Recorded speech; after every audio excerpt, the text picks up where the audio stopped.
From Orleans, Massachusetts, the Gatemen play their final East Division matchup of the seasons against the Orleans Firebirds. Hi everybody, welcome to Eldridge Park in beautiful Orleans, Massachusetts. Alongside Cameron Stewart, I'm JD Rachi, getting ready to bring you baseball at the top of the hour between the first place Wareham Gatemen, tied for first place in the West Division, versus the fourth place Orleans Firebirds, just barely clinging to a playoff spot in the East Division. Gatemen coming off a 3-game series with the Falmouth Commodores that they took 2-1 on the power of a win yesterday, a 5-1 win over the Falmouth Commodores yesterday. A very important win to boost the Gatemen up in the standings and kind of keep them clear of the Commodores that were really nipping at their heels. And one of the big reasons why the Gatemen have had success over that series and over the past couple of days is the extra base hits have been coming in bunches, a lot more than they were in the early part of this week. Yeah, they certainly were, and the Gatemen showed great resolve to win that series 2-1, especially because we were talking about the lack of extra base hits. And you remember, they were coming off that game in Hartford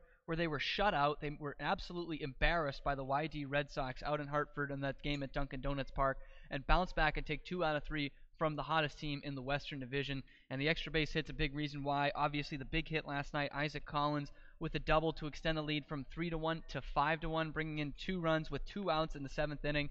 That was the big hit for the Gatemen, and they just kept things going. In those 2 wins over the Commodores, as I mentioned before Game 2, they did just enough offensively, and obviously a 5-1 looks pretty impressive, but they weren't too overwhelming offensively. It was the pitching that was so great, but they got the timely hits when they needed to. A couple of 3 2-out runs, 3 2-out, 2 strike runs to be exact for them last night. That was the timely hitting that they needed, and they finally got it.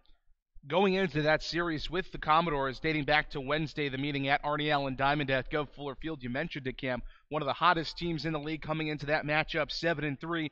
Now we turn our attention to the Orleans Firebirds, and they're pretty much the exact opposite, probably the coldest team in the entire league, 3-7 in their last 10. It's really been a tough stretch for Orleans. Yeah, they've been really spiraling out of control in the last week and a half, and this makes for a very big trap game for the Gatemen down at the end of the season here as we wrap up the regular season at the end of next week. They have obviously the YD Red Sox, the best team in the league, then the 3-game series against the Commodores right on their heels, and then tomorrow over at Spillane, they've got the team they're tied with for first place, the Hyannis Harbor Hawks, for the last time this season. And coming into this one, the Firebirds struggling 3-7 in their last 10, but they're playing desperate baseball. This is their playoff starting right now. They've got the Brewster Whitecaps on their heels, who have been in the basement all season long, but have started to come alive here at the end of July. So this is some real desperate games coming up for the Firebirds, ones that they're really going to need to stay in that playoff picture. So expect a desperate team out here today, and a team that's had the Gatemen's number so far this year, taking 2 out of 3 from them so far, and the only one they lost, they had a 2-run lead until the last pitch of the game, back at that doubleheader where Austin Shenton hit the walk-off 3-run homer. So this is a team that has really had the Gatemen's number this year, and that proves for a big game here today. And Orleans cannot lose 4th place in the division today because the Brewster Whitecaps, the team behind them, they have already had their game for today postponed. They will play the Cotuit Kettleers coming up on Monday. So at best, they can go up 3 points over the Brewster Whitecaps with a win today against the Gatemen. At worst, they will still have just a 1-point lead for 4th place in the division. But even with all the trials and tribulations that Orleans has gone through over the season, one thing that they've done consistently and that they have done incredibly well is hit home runs. 37 home runs this season, the second most in the Cape, second only to Chatham, and they've even lost a couple of guys like Nick Osborne and guys like that who have really have left and kind of left a void in the lineup in terms of power, and they have been able to fill it quite nicely throughout the season with the likes of guys like Logan Wyatt and Jax Groshans and Carter Aldretti and guys of that sort. What do the Gatemen need to do tonight as a pitching staff to try to keep the ball on this side of the fence and not allow them to beat them with the long ball? Well, I mean, the numbers you were talking about were absolutely astounding. You actually told me before the game that their starting lineup today has twice as many homers as the active roster for the Gatemen. And this is not exactly a homer dome. It's pretty short down the lines, but obviously we talk about center field here at Eldridge Park.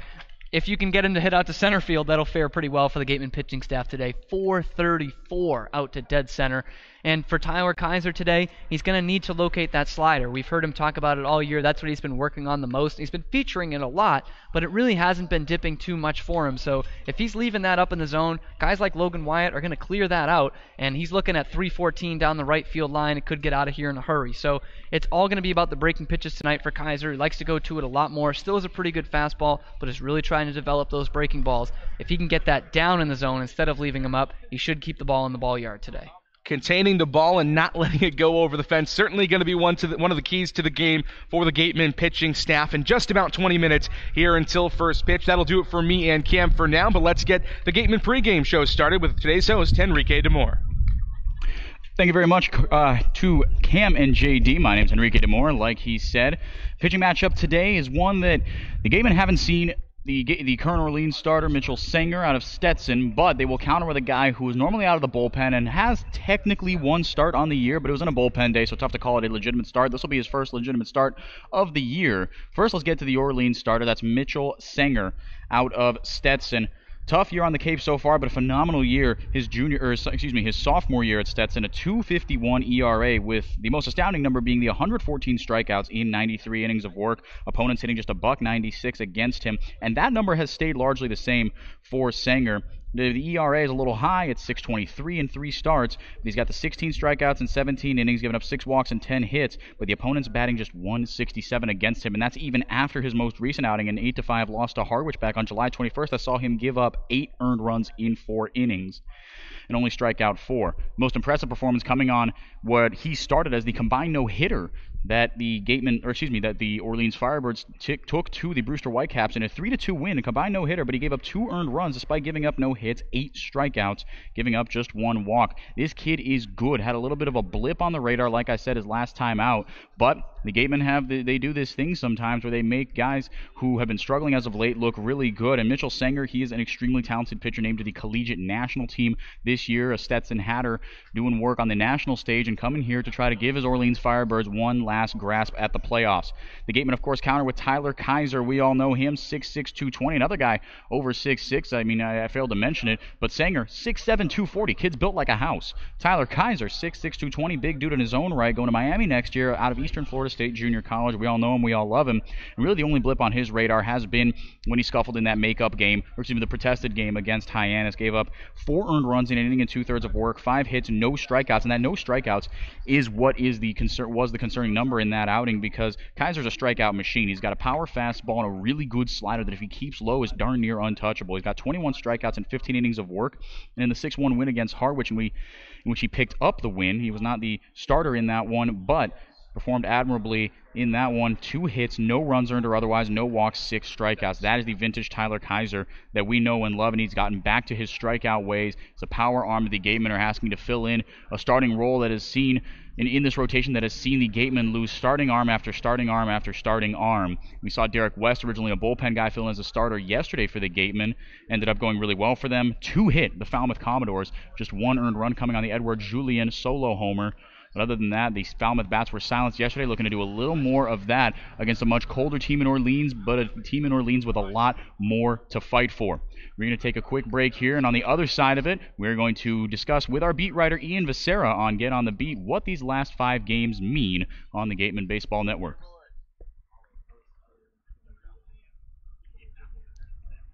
Soft as a Grape has 10 retail locations. At any away games, stop into a Soft as a Grape store for the best Cape Cod products. Stores located in Falmouth, Mashpee, Woods Hole, Hyannis, Chatham, Provincetown, Edgartown, Oak Bluffs, and Vineyard Haven. From beach day to every day, Soft as a Grape has you covered. The law firm of Lang, Exafaris & Bullard, providing families and businesses in the greater New Bedford community with legal services for 40 years. We look forward to serving you. For an appointment, call 508-992-1270. We invite you to learn more about the law firm of Lang, Exafaris & Bullard by visiting our website, lxblaw.com. Learning at Curry College extends beyond the classroom and is embedded in all that they do. Curry prepares students to engage in successful careers and active citizenship with a global perspective.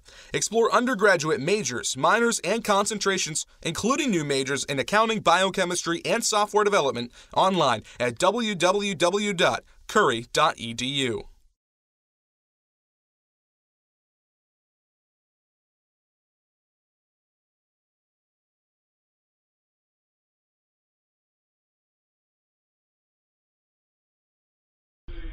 Welcome back to the Gatemen Pregame Show. My name's Henrique Demore, and we are joined by our beat writer, Ian Vicera, on today's edition of Get on the Beat. Ian, how you doing today? I'm great, Henrique. How are you? I'm doing fantastic. The Gatemen doing fantastic as well after a big win against Falmouth, probably the biggest win of the year that puts them in pole position almost, with going into 5 games left before the playoffs. Ian, if you are the puppet master and you could arrange any matchup for the Gatemen, especially in the first round, what's your best case scenario, what's your worst case scenario, and why?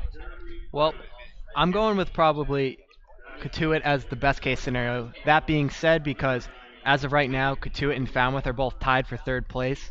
So meaning one is in 3rd, one's in 4th. So best case scenario, if you're Wareham, you finish out the season the 1 seed, you're playing Cotuit the 4 seed, meaning you're going to have home field advantage throughout the duration of the playoffs, at least in the Western Division rounds.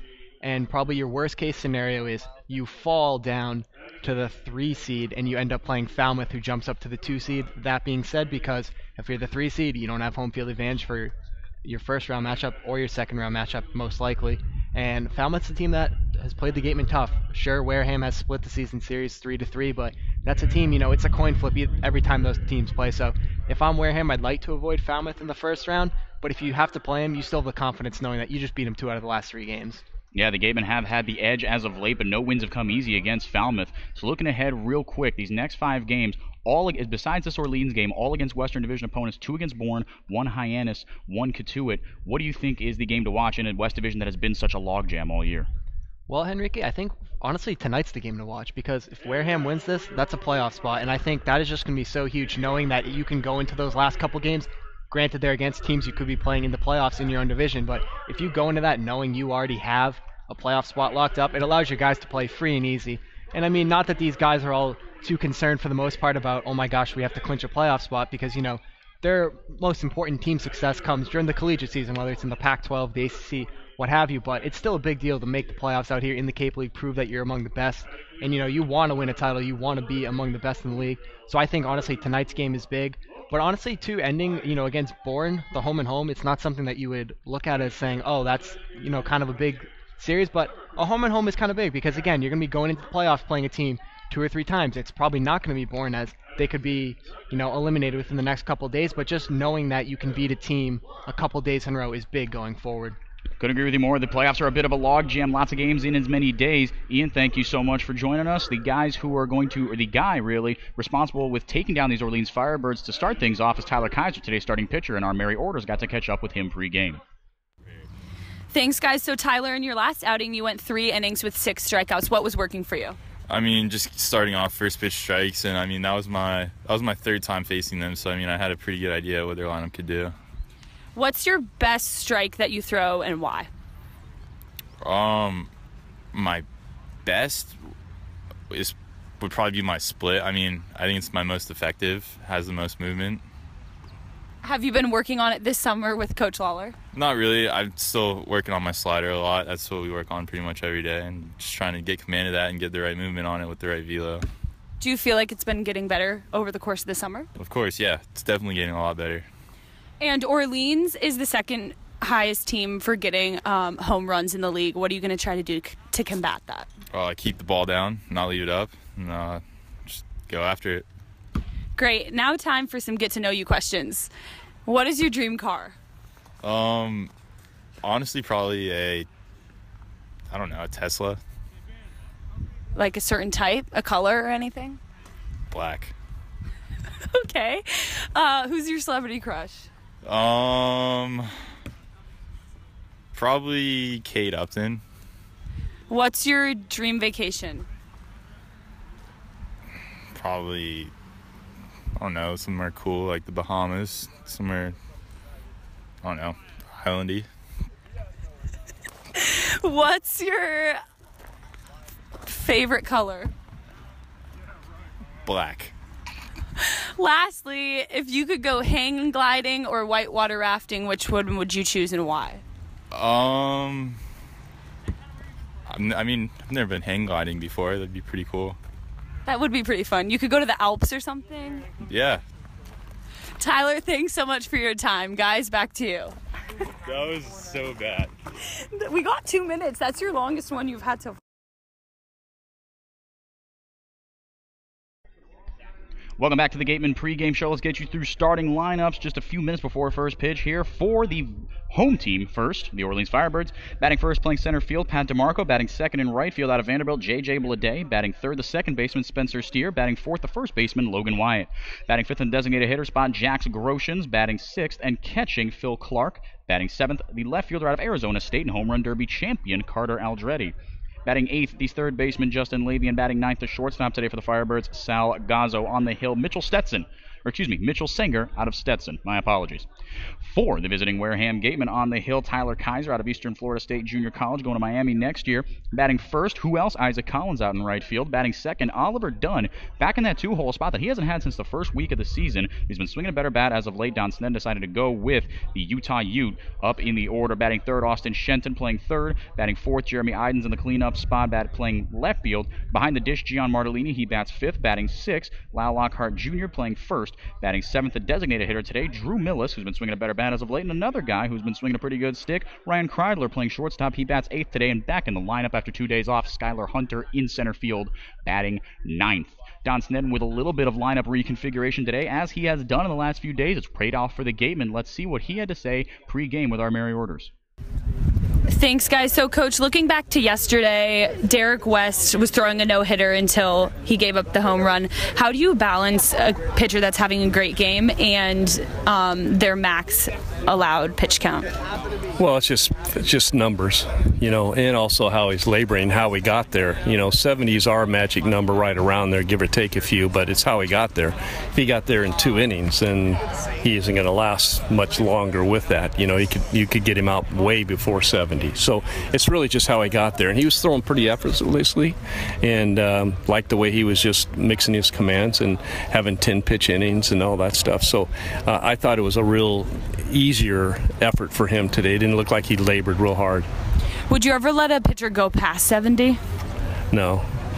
No. I mean, they'll go 73, 74 or something to get out of the inning, but, I think we've had 78 or something like that. But that's just a number we put there. There's really no major significance of why that's a number. It's just a number we've come up with and feel comfortable with, and the coaches that we borrow these players from, they're comfortable with it also. And looking to the past 3 games, what are some key takeaways from that mini-series against Falmouth?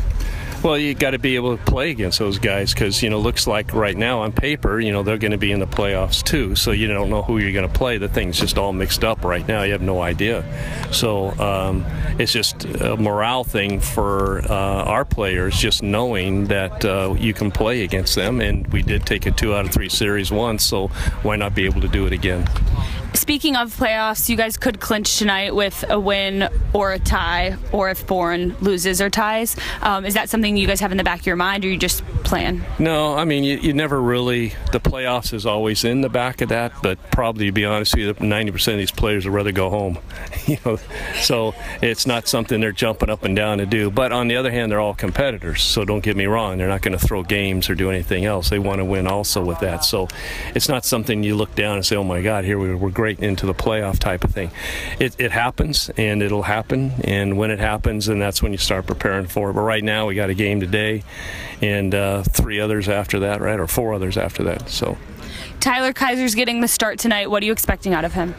Throwing strikes, I hope. Again, we're going to have to lean on guys like this. We've had guys that have had some injuries, or guys that may be leaving, whatever, and pitching always gets thin this time of year. So it's guys like Kaiser who come up and throw big for us that allows us to stay competitive. Besides good pitching, what are some other keys to tonight's game? Well, keeping them off the bases. This is a very short left field porch. It's a little damp, so the ball may not carry with that. But, they're competing for a playoff position too. So we're in a little better position than they are. So they're going to come out and play this like, it's no end till tomorrow type of thing. So we just got to stay competitive, throw strikes. They're throwing a big lefty against us that, left-handers have given us problems in the past. So we'll see how we do. Now time for some get-to-know-you questions. What is your dream car? Well, I'm not a big car guy. My dream car is to get me from point A to point B without ever breaking down. That's my dream car. I don't want any problems with it, so it can be anything. I have a Honda Ridgeline truck, and I love it because it's never failed me. So those are my dream cars. I own a Porsche with my wife, a 2000, but, it's not something I have to drive. It's just something we have with that. But I'm a real reliability guy. That's what I am. It's more important than the flashiness. No question about that. I'm not out to make a statement by the car I drive. What's your dream vacation? I don't know. I haven't had it yet. I've coached baseball for all these years, and I've never had a chance really to take that dream vacation, which to me would be like a 3-week or a month type of thing, whether it's in another country or even in the United States. So I haven't had that opportunity. So I might get that since I officially retired from my college in June. When I go back in August, I technically don't have to teach. So there may be something in the works for that. We'll have to see. Maybe within the next year or something? I hope so. Yeah, I hope so. Otherwise, I'm going to get pretty bored if I don't have to teach. So I'm just looking for anything with that. But, vacations to me would be the longer the better. And I've never been able to do the longer side of it. The max I've been able to do over these years is maybe a week just because of responsibilities that I've had. Lastly, where would your dream house be? Well, near family, that's important with that. But we love the beach. My wife and I love the beach, and we're 4 miles from the beach, so that's nice. We have a little trailer type of thing out in the desert that we enjoy going to during the winter months because it's nice out there near Palm Springs. So we're pretty fortunate in that. But I would still think that probably the dream would be living on the beach, and having a house right on the beach. But that dream ain't going to come true. Maybe one day. Yeah. Well, I had one that was in Mexico, though, and then things got pretty bad down there. That's the only place where I could afford to go. So, and that was fun having that, but no longer. Coach, thanks so much for your time. Guys, back to you. Okay, thanks. Thank you.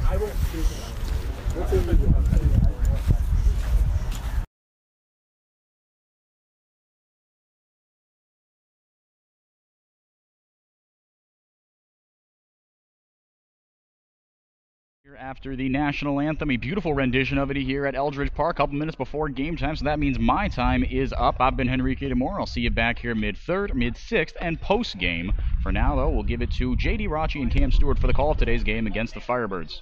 Thank you very much, Henrique. Mitchell Sanger, the left-hander out of Stetson, is on the mound for the Orleans Firebirds here at beautiful Eldridge Park in Orleans to get this game started. He's leading the team out onto the field in the white home uniforms. Firebirds written in script across the front in red with a red underline underneath it. The numbers on the lower left rib cage are red with a black outline. Same thing for the numbers on the back. There's also red sleeves on these jerseys, the white pants with no piping for Orleans. For the Wareham Gatemen, the road blue uniforms with the Wareham W on the left breast, and the numbers on the rib cage on the bottom right are in red outlined in white. Same thing for the back of the jerseys, the gray pants with the blue piping for the Gatemen today. Big matchup for both teams, but especially for Orleans as they continue to try to keep out in front of those pesky Brewster Whitecaps who have really made an effort to get into that final playoff spot in the East Division. And we should have a good one on hand with a guy like Mitchell Sanger. You're not sure what you're going to get from him. He had an excellent season at Stetson, then threw a combined no-hitter along with Aaron Oceanbine a couple of weeks ago against the Brewster Whitecaps. Then the last outing, 4 1/3 innings, 8 hits, 8 runs, all of them earned. It's been a very up-and-down season for Sanger, but from what we've heard, he might have the best breaking ball on the Cape, and the Gatemen struggle with left-handers in general. Yeah, it's been a struggle against them all year. You see teams, as we've gone on the last couple of weeks, they'll go exclusively left-handers out of the bullpen. Even if they have a right-handed starter, they try to pound those against the Gatemen, try to switch these guys around. As we always mention, a lot of switch hitters in the lineup for the Gatemen, starting with one right now, Isaac Collins, but then you look down Lyle Lockhart as well, Drew Millis, flip those guys over. They really struggle. So Isaac Collins, the switch hitter out of Creighton, the right fielder for the Gatemen, will get things going here on a beautiful Saturday for baseball. It was raining earlier in the day, still a little bit overcast, but conditions dry and nice and warm now. First pitch from the big left-hander Sanger is swung on and drilled into center field. Sinking line drive, the center fielder Pat DeMarco comes in. 1 pitch, 1 out here in the first. And we mentioned that in the pregame. That's not where you want to send a ball, out to center field. Obviously, this one really shallow, but Pat DeMarco has had that position all year to try and field probably the toughest field, maybe right field in Doran Park, but probably one of the toughest fields in the Cape League. A lot of ground to cover, and it gets a lot shallower in those corners. We see 359 in right center and 350 in left center, so there's a lot of ground to cover out there besides the 434 to straight away. 0-1 here to Oliver Dunn. Is chopped to the right side of the infield. Little dribbler in front of the mound. Barehand picked by Sanger, and it's not going to be in time as Oliver Dunn beats out the infield single. Love to see it for Oliver Dunn, who had a couple of good swings on a ball, had a double as a DH 2 nights ago. Gets the night off last night and put in the lineup today for the struggling Sahid Valenzuela. So he's back at his normal position at second base and doesn't get great contact here, but is still able to beat it out and get to first. Always love those as a hitter. Now Austin Shenton will stride in, the lefty bat out of FIU. Coming into this game struggling a bit, hitting just 359. Very weird to be saying that, but he has been in the upper 380s and the 400s at many times this season. First pitch to him misses down and away. A ball and no strikes to the FIU Panther.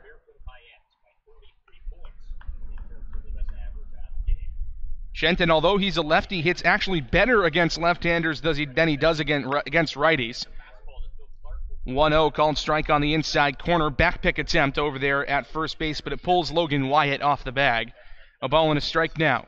Defense today for Orleans, Justin Levy out of Louisville at third, Sal Gazzo at shortstop, Spencer Steer at second, and Logan Wyatt at first base. We'll give you the outfield in a moment.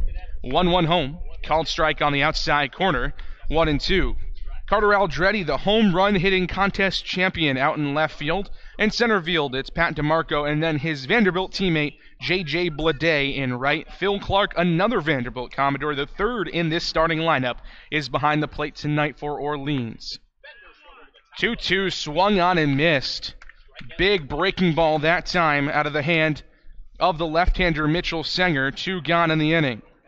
That's not something we saw a lot of in the early going of the season for Austin Shenton. Was a guy who was very tough, always put something in play, but since these struggles have come on as of late, been striking out a lot more since a little bit of fatigue from Shenton at this back end of the season. Now Jeremy Iden strides in, the right-handed bat out of UCLA. First pitch from Sanger, called strike on the inside corner. 0-1. To the center fielder, who's down at 305 on the season, another guy that's really been struggling of late for the Gatemen. Much like Shenton, these two guys that were in the starting lineup for the West Division All-Stars have been on a bit of a downturn of late. 0-1 just misses outside. A ball and a strike now to Idens.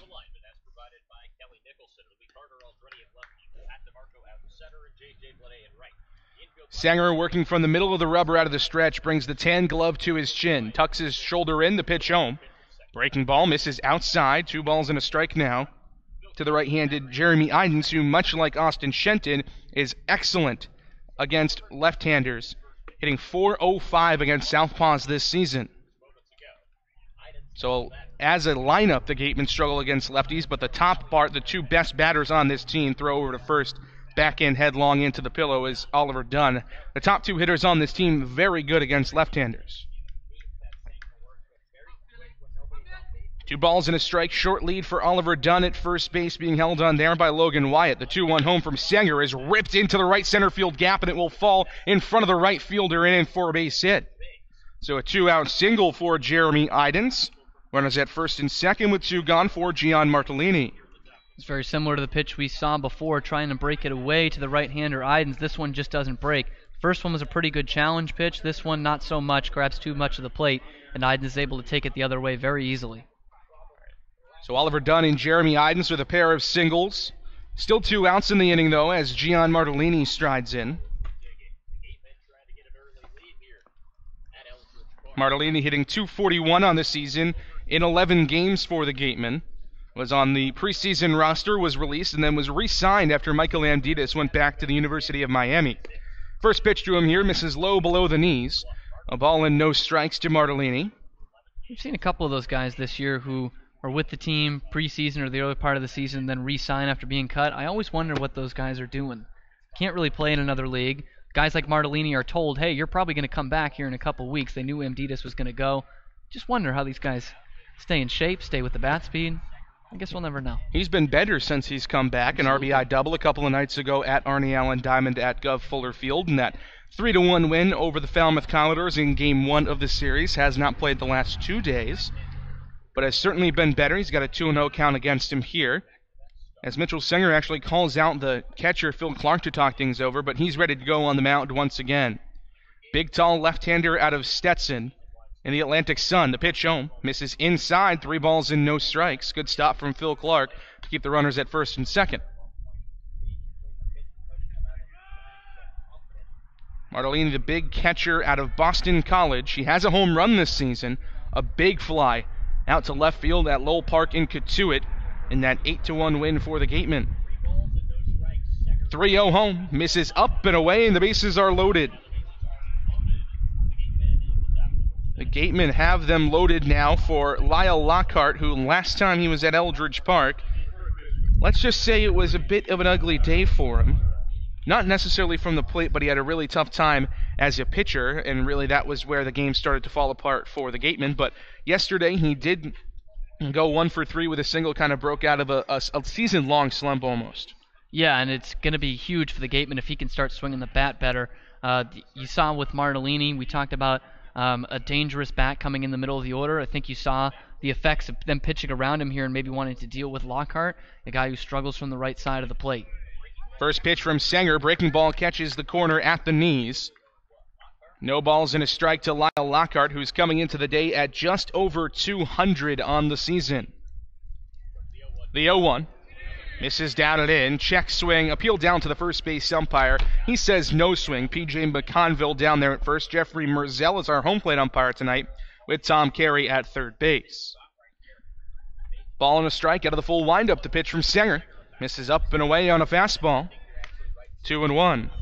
What I like about Lockhart lately is he's been seeing a lot of pitches. I think back to a game last week at Harwich where he had a 12-pitch at-bat. He ended up striking out, but he's really starting to make those starting pitchers work and is getting a good look for their pitches. 2-1 home to him. Called strike on the outside corner on a breaking ball. The count is even at 2 balls and 2 strikes now. Lockhart at 209 on the season in 24 games, 18 hits. No doubles, but he does have 2 triples, including that triple the other night at Arnie Allen Diamond at Gov Fuller Field. 2-2. Ripped out to left field and fairly deep. Back to the track, to the wall, and this one is gone! A grand slam for Lyle Lockhart!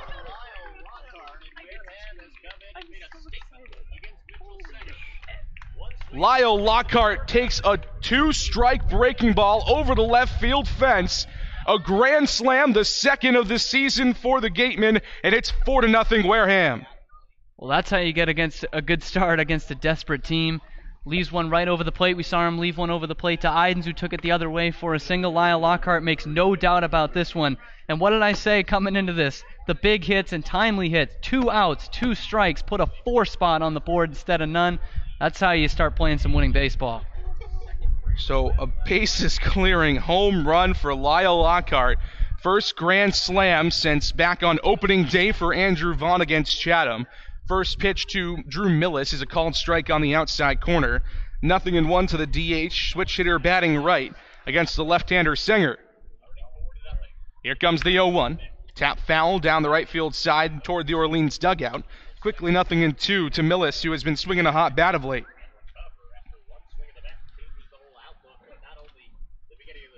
The Gatemen hitting just .209 over their last 5 games, but Drew Millis himself is hitting .400 over his last 5. The 0-2 from Singer. Waved on and missed. Big fastball elevated out of the zone and away, and that will do it for the first, but not before a grand slam for Lyle Lockhart gives the Gatemen a 4-0 lead as Tyler Kaiser heads to the mound here on the Gatemen Baseball Network.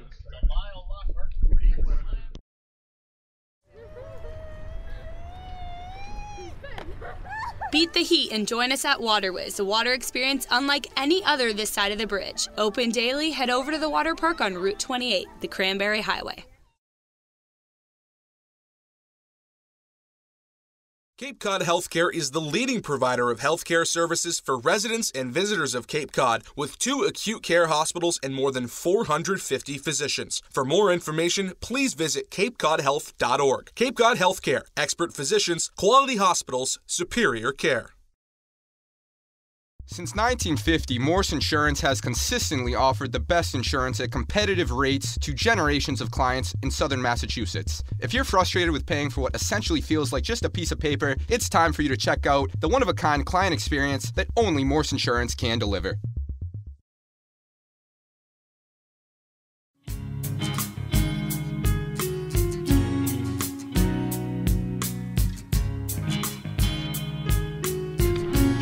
Four to nothing, Gatemen. Bottom of the first inning, a grand slam. Getting way ahead of myself here. Grand slam for Lyle Lockhart in the top half of the inning, and now Tyler Kaiser comes to the mound with a very comfortable lead. The right-hander out of Eastern Florida State Junior College, heading off to Miami next season, making just his second start of the year. He's been mainly a bullpen guy for the Gatemen, but at times he has really shown some nasty stuff on the season as a whole, though. A 5.40 ERA in 10 appearances, 15 innings, like I said, mainly out of the bullpen, 17 hits, 9 earned runs. But the impressive part is 3 walks to 21 strikeouts this season for Kaiser.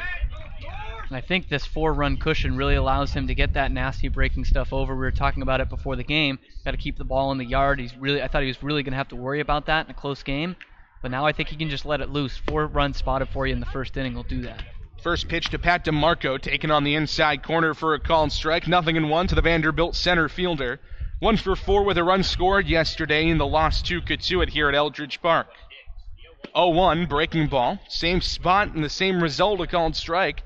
Quickly 0-2. DeMarco, .265 on the season in 34 games with the Orleans Firebirds. 0-2 ripped over the head of Ryan Kreidler at shortstop and into center field for a hit. So a good start for Pat DeMarco, and that was just a fastball left up by Tyler Kaiser. He put it right where DeMarco could do something with it, and that's part of the reason I'm such a fan of the waste pitch with 2 strikes. Yeah, he definitely missed the spot there. It looked like Gian Martellini was set up outside. This one runs inside, and DeMarco places it in the perfect spot. I thought he might have even had a chance at second. Bit of a tall grass out there in the outfield, a wet day, and a long way for Skylar Hunter to go, but took a perfect route to the ball to keep DeMarco at first. First pitch to his Vanderbilt teammate, J.J. Blade, a called strike on the outside corner on a fastball. 0-1 to Blade, one of the 2 All-Stars on this Orleans roster, along with pitcher Kevin Kelly. Blade, the left-handed bat out of Vanderbilt. Kaiser working from the first base side of the rubber. Shakes his head yes to the sign. Pitch shown, stopped in the dirt by Gian Martellini. No advance from Pat DeMarco, 1-1. Blade hitting .302 this season. In 30 games, he's got 38 hits, 9 doubles, 2 triples, and 4 home runs, including 1 last night in the loss to Katuitt. Kaiser checks over at first base. The runner goes. Pitch misses low. Throw down is going to get through and into center field. So Gian Martellini led Ryan Kreidler. It got out of the way of his glove, but DeMarco will just stay there. A stolen base for DeMarco, and this is not an Orleans team that steals a ton of bases. 9th in the league, the 2nd fewest steals in the entire Cape Cod Baseball League. Yeah, they don't steal a lot, and to be quite frank, the Gatemen don't throw many guys out. And he got a good jump here, and I think it was just a bit of a slip on the transfer there from Martellini. He never really got a good grip on the ball, throwing it down, and that's why it kind of airmailed into center field. But they still had a chance to get him. I still thought the throw was ahead of him. So 2 balls and a strike. Check back at second. Pitch shown from Kaiser. Misses doubted in. Backhand pick from Martellini. But now he's ahead of the count. 3 balls and a strike for J.J. Blade, who, as we mentioned, 1 for 4 yesterday. Run scored and the 2-run homer. Short lead for DeMarco at second base. Kaiser checks back there twice. Now comes home 3-1. Misses low and outside. And the first 2 runners reach against him. DeMarco singles up the middle, and J.J. Blade walks. 2 on, nobody out for Spencer Steer. And that I was talking about the 4-run cushion that Tyler Kaiser gets coming into this inning and how comfortable he can be, maybe getting a bit too comfortable here, because this is the last thing you want to do. You're giving the Firebirds some hope right now. You're putting the tying run on deck, and obviously really early in the game, bottom of the first inning, but you had a chance to give them a death blow. You put up 4 with 2 outs, then set them down 1-2-3. That does a lot to a team's confidence, especially the way a team like Orleans is playing right now, 3-7 in their last 10. But now you're giving them a gleam of hope. And you're giving them a gleam of hope against a very good batter. Spencer Steer takes the first pitch outside and low, and Jim Lawler's already going to come out to the mound and talk things over with Tyler Kaiser. Pitching coach out to the mound to discuss strategy. You can discuss investment strategy with Joe Crespi from Merrill Lynch, who sponsors this trip to the mound. I think he's just trying to get him to calm down and go through his progressions like he normally would. Obviously not too much. Mostly comes out of the bullpen, does Kaiser. Still probably not used to that starting role, but he's used to coming into high leverage situations out of the bullpen where he's got to work with a 1-run lead or maybe down a run. But instead, he comes in here, starting a ball game, already up 4. It's definitely different. It should be easier, you would think, but it's definitely different. Second pitch on the 1-0 is fouled off by Spencer Steer. It's 1-1 to the Oregon Duck, who's hitting .310 this season in 31 games with 29 starts. He's got 35 hits, 7 doubles, and 5 home runs. As we mentioned, this Orleans starting lineup littered with power. Ball and a strike. Kaiser working out of the stretch, brings the glove to his chin and goes home. This one is skied high and deep out to right field. Isaac Collins tracking it toward foul territory, and he makes the running catch. Both runners are going to tag, but a fantastic play from Isaac Collins. There's 1 gone in the inning. Can't explain enough how tough a play this is for Isaac Collins. He is going all the way deep into foul ground, all the way right at the edge of that play line, where if it gone a few feet over to the right, it doesn't matter if he catches it or not, he would have been out of play. But he has to do that and go up a hill while running backwards. So obviously not something he's going to have to deal with too much at any ballpark in the college baseball season. But here on the Cape, that is a terrific play. Both runners advance, but key to get that out for Tyler Kaiser right now. Heads up, base running for Orleans. Both runners in scoring position. First pitch to Logan Wyatt. Called strike on the outside corner. 0-1 to the first baseman out of Louisville, who leads this team in average at .319 this season. 4 doubles and 4 home runs for him. He has been one of the most consistent guys in the Cape Cod Baseball League this year from start to finish. Big right-hander Kaiser comes set. His pitch home. Misses up and away on a breaking ball. 1-1. Wyatt 1 for 4 yesterday. A pair of runs scored and a strikeout for him against Cotuit. Takes a deep breath and waggles a tan bat over his head. 1-1. Big rip and a miss at a changeup on the outside corner. A ball and 2 strikes. He was the man who delivered the big hit in the 10-4 loss here. The only other time the Gatemen have been here at Eldridge Park in Orleans. Remember, he had the bases loaded. Lyle Lockhart was 0-2 up on him, and Wyatt ended up battling back to a 3-2 count and delivering a double to clear the bases, and that's really where the game fell apart for the Gatemen. Short leads for the Vandy guys at second and third, and DeMarco and Blade. The pitch home from Kaiser is ripped to the left side of the infield. Diving attempt by Austin Shenton, but it squirts through into left field. DeMarco scores from third, and the Orleans Firebirds are on the board. It's 4-1 Gatemen in the bottom of the first. Yeah, this is one that Shenton should probably keep in front of him, but I think it's going to score the run anyway.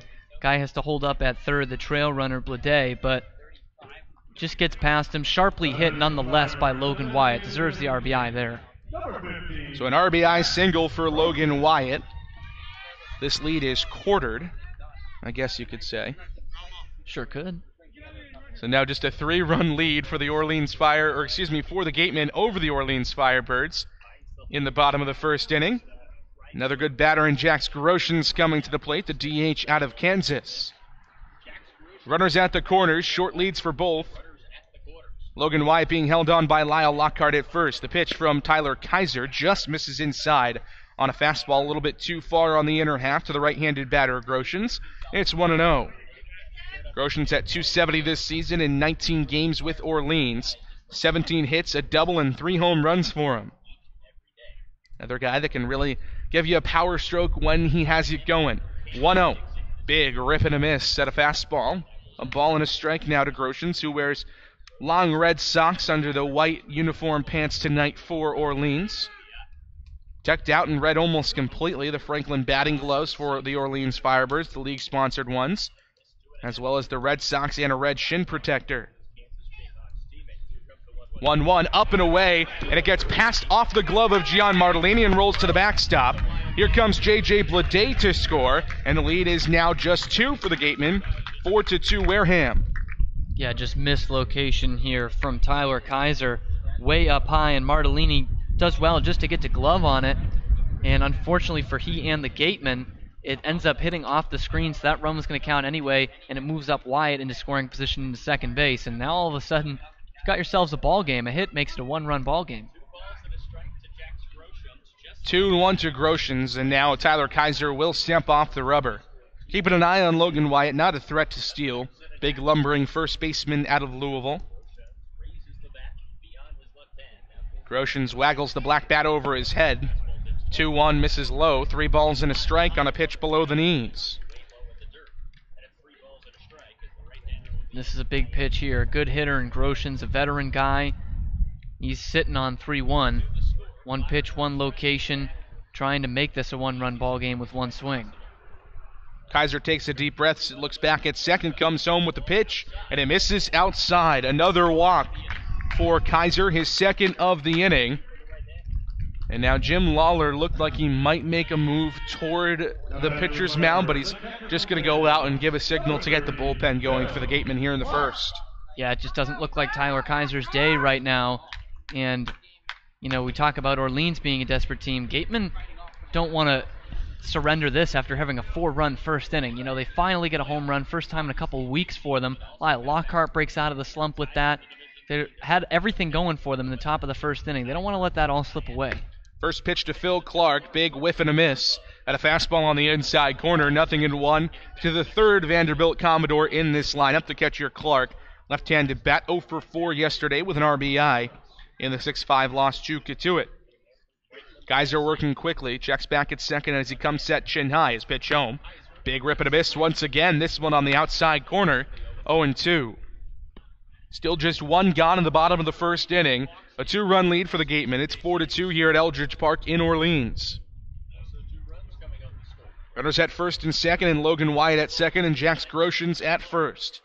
Here comes the 0-2 from Kaiser. Misses up at the eyeballs. A ball and 2 strikes. Interesting to see he's not going with the breaking ball that time on 0-2. You mentioned the waist pitch earlier. That's where you want to throw it. Instead, the elevated fastball, and now shaking off Gian Martellini for the second one and see if he goes back to it. They will step off as Ryan Kreidler was making sure Logan Wyatt stayed there at second base, chased him back to the bag, but Kaiser didn't even make a motion as if he was going to throw, just stepped off the rubber. Ball and 2 strikes, 1 out, bottom of the first inning from Eldridge Park. Kaiser comes set his 1-2 home, just misses the outside corner with a breaking ball, a little bit too high above the belt. 2 balls and 2 strikes now. Clark coming into the game at .232 on the season in 23 games with Orleans. Waggles a two-tone black and tan bat. The 2-2 home is ripped back into the screen behind home plate. Still 2 balls and 2 strikes. He's sticking with that fastball, and that one didn't miss by much, elevated again. Whenever you see those guys foul it straight back, you know they probably just missed it, and Clark definitely had that swing on it that time. Home plate umpire Jeffrey Merzel with the hand up to wait for time for Phil Clark, but now he strides back in and rocks the front foot back and forth. The 2-2 again from Kaiser, ripped down the left field line, but foul. Tried to go the other way on an outside fastball, still 2-2. And from where we are at our vantage point, we can see Jim Lawler, after pretty much every other pitch, is looking down in that bullpen to see the progression of who is warming up out there.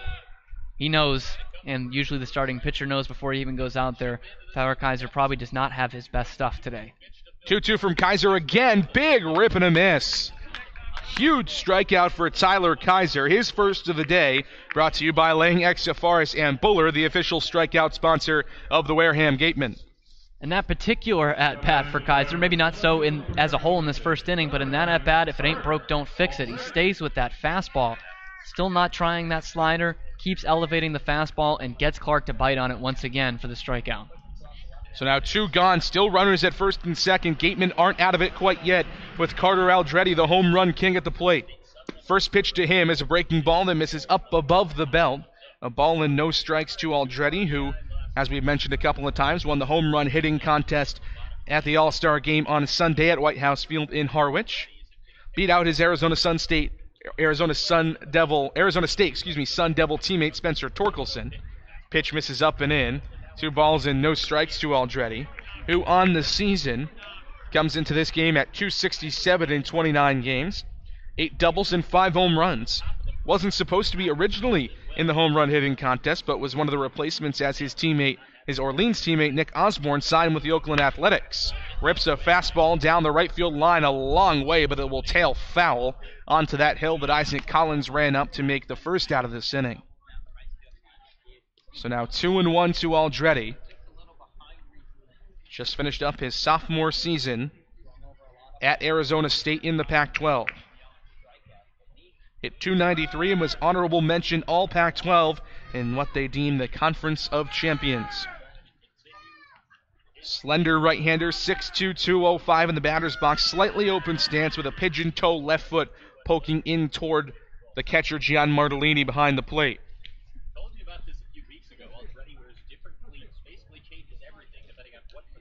2 balls and a strike, 2 outs, runners at first and second. Kaiser comes set, shin high, his pitch home, misses down and away, and it's 3-1. Jim Lawler again pops up, checks down at the bullpen, and sits back down on the bucket behind the screen protector in front of him on the third base dugout. 3-1. Ripped down the right field line. Isaac Collins tracking it to his left, then he makes the running catch just before getting into foul territory for the final out. But still a successful inning for the Orleans Firebirds. They get 2 of the 4 runs they gave up in the first inning back. It's 4-2 Gatemen as we head to the top of the second here on the Gatemen Baseball Network. Mezzaluna is a family-run Italian restaurant celebrating 80 years in business. Located on Main Street in Buzzards Bay, Mezzaluna specializes in Italian cuisine, a lunch menu that's the best deal in town, and serves Cape Cod's famous prime rib every Wednesday and Saturday. Come enjoy the feast at Mezzaluna, the Italian family restaurant. Village Signs of Mattapoisett. They do it all, from logo design, trucks and buildings, to boats. Village Signs has proudly served southern New England for over 35 years. Visit them at villagesigns.inc.com for all your signage needs. Northeast Maritime Institute's College of Maritime Science is a proud sponsor of the Wareham Gatemen. If you're looking for a career at sea, look to NMI's program of education, adventure, and employment on northeastmaritime.com, America's premier 2-year maritime college.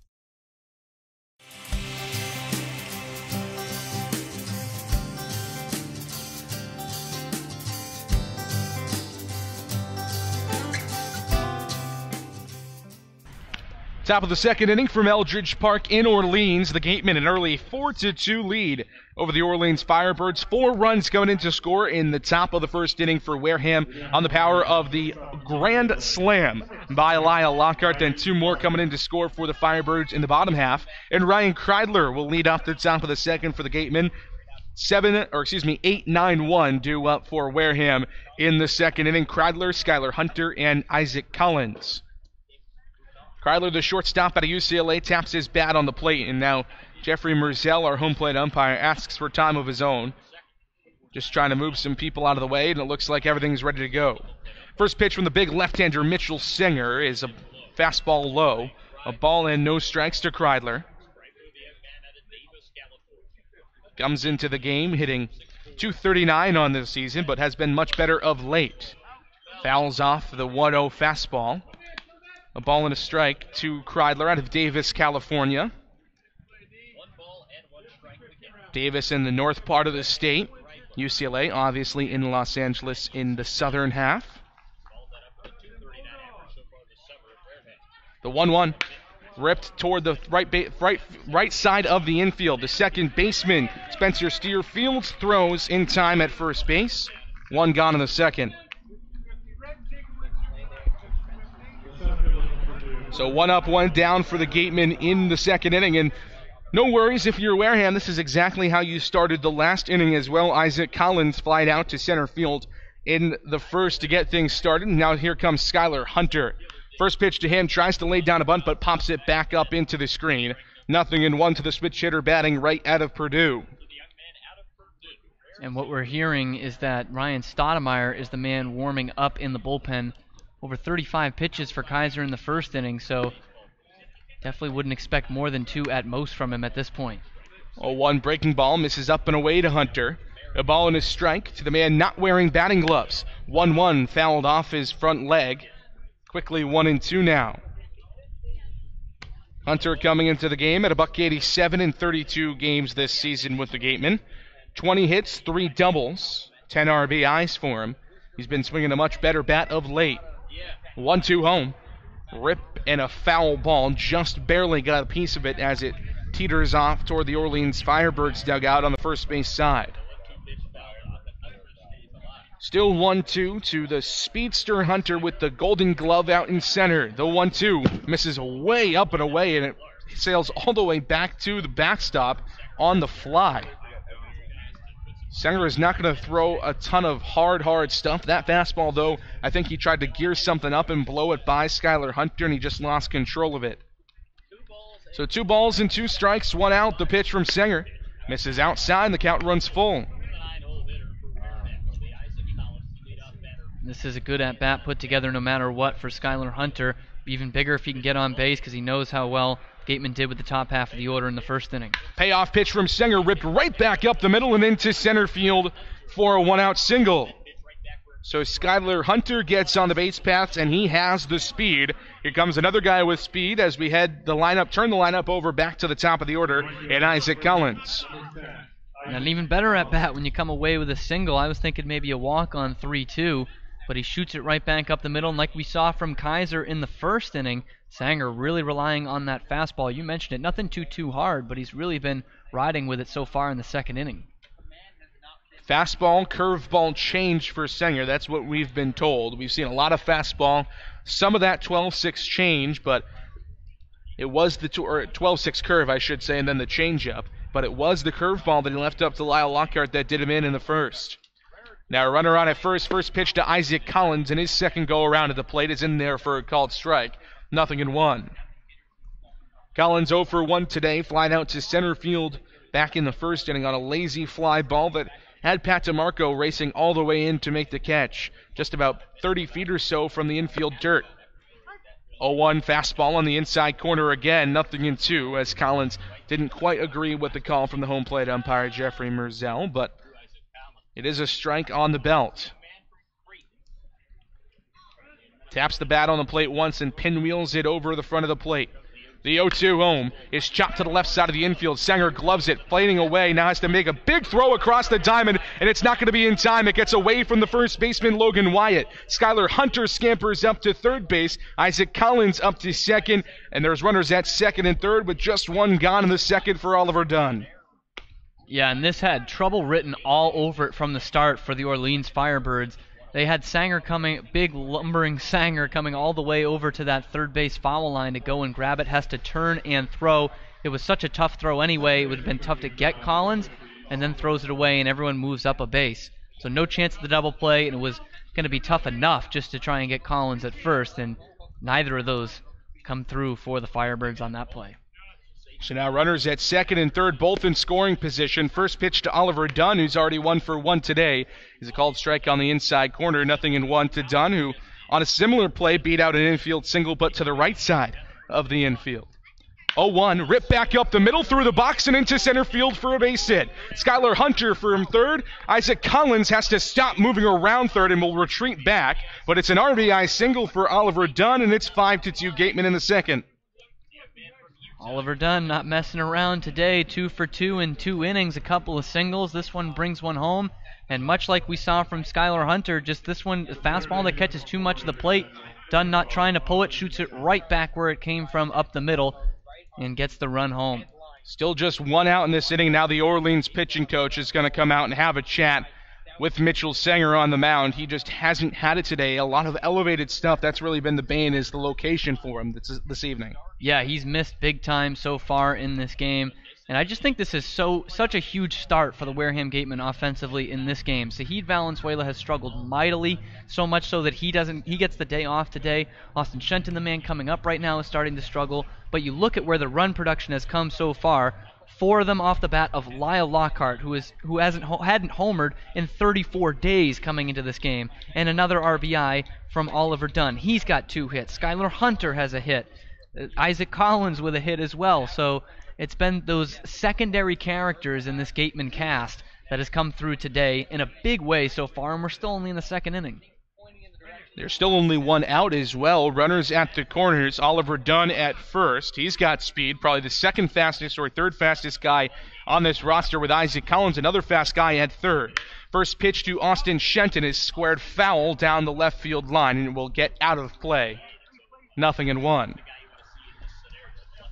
Shenton 0 for 1 today, a strikeout in the first inning. One of only 3 guys in the first inning out of the first 8 to not reach. Excuse me, I should say the first 7. And now Phil Clark will come out from underneath his crouch, to come out and have a chat with Mitchell Sanger on the mound. 5 runs on 6 hits, no errors for the Gatemen through just over an inning. Orleans 2 runs, 2 hits, and an error for them. Always tough when you've given up more runs than outs you've recorded. That shows it's probably not your day as well. 0-1 misses up and away on a pitch out, but neither runner going. Oliver Dunn scampering back to first base on the threat of a throw from Phil Clark. And it is kind of weird that we're seeing the same problems from both team starters. Very fastball laden and missing some spots. Not much breaking pitches from either starter so far. That time a breaking ball. 1-1 on the outside corner, called strike 1 and 2 to Shenton. Short lead for Isaac Collins at third, and the same for Oliver Dunn at first, where he's held on by big Logan Wyatt. Sanger comes set. His 1-2 misses up high. Good stop by Phil Clark to keep that in front of him. 2 balls and 2 strikes now.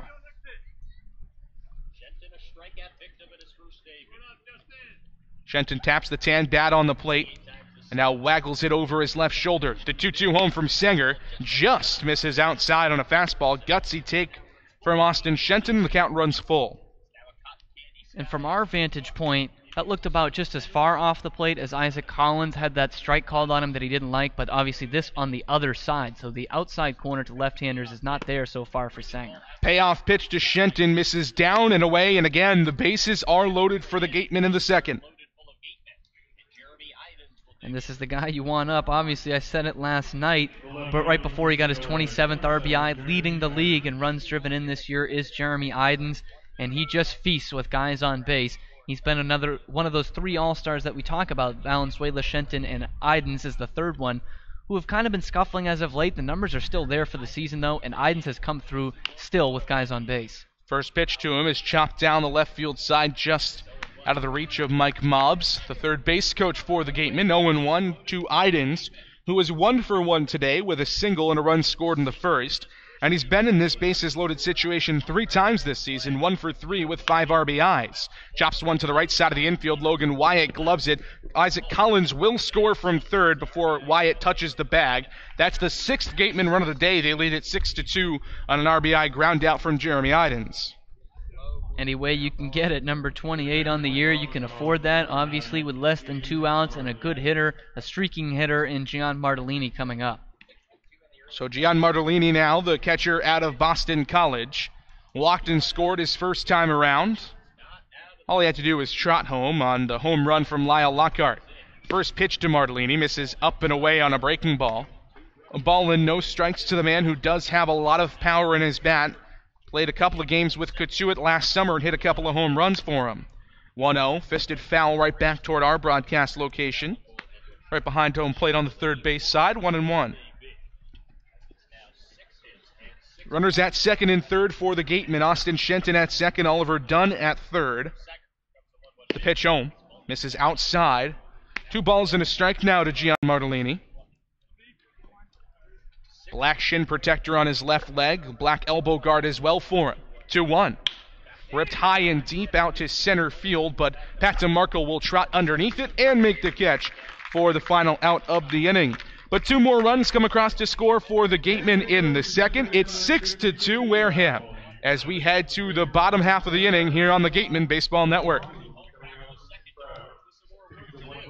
Legacy Insurance Agency at 213 Main Street here in Wareham can offer you coverage for all your insurance needs. We have the bundle discounts, the accident forgiveness, the vanishing deductible, no loss, etc. But unlike those other gimmick companies, we can quote you with multiple carriers. So forget the lizard and the price tool and come talk to a professional. We'll help you find what's right for you.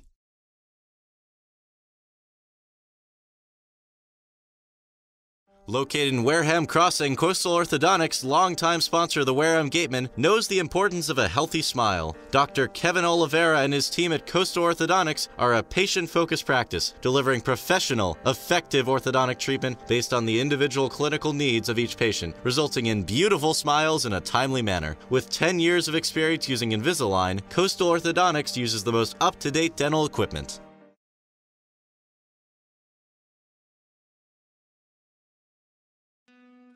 Wareham House of Pizza has been serving Wareham and Marion for over 40 years with steak and cheese, pizza, and subs. Located in Shaw's Plaza, head on over for pickup or let them deliver to you.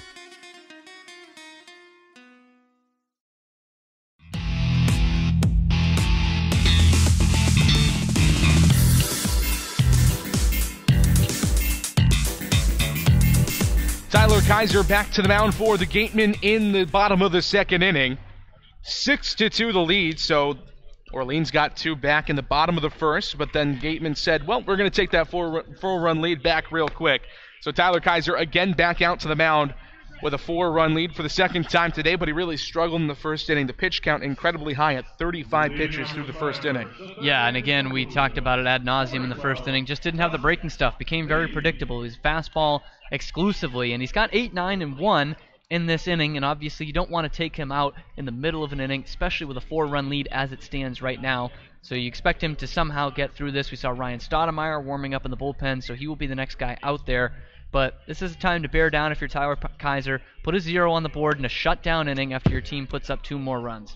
First pitch to Justin Levy, much like what we saw in the first inning. Breaking the ball, misses up and in, and gets all the way to the backstop. A ball and no strikes to Levy out of Louisville. Did not play yesterday in the Firebirds' loss to the Cotuit Kettleers. 1-0, hit to the left side of the infield. Up and over from the shortstop position is Ryan Kreidler. Quickly 1 gone on the 6-3 putout. That's how you get it started if you're Kaiser. Obviously that did not happen in the first inning. You went up 0-2 on Pat DeMarco, who hit a sharp hit single off him, stole a base, then he walked Day, and he was kind of pitching from behind that whole inning as the next guy had a productive out but moved 2 guys into scoring position. But getting the first man retired, a number 8 hitter in the lineup, that's definitely the way you want to start the second.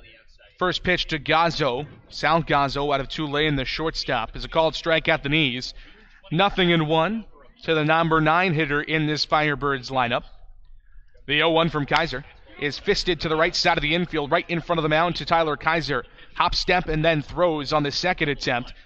1-3 on the put out, 2 up, 2 down against him in the second inning. And obviously that point I just gave, that makes it more impressive to set the first 2 down. But in the first inning for Kaiser, it took till the number 6 hitter to not have someone move up a base. It was Phil Clark striking out that left 2 men stranded, and then it got Carter Aldretti, but definitely a lot more comfortable in this inning. 2 outs already, and the base is empty for the top of the order.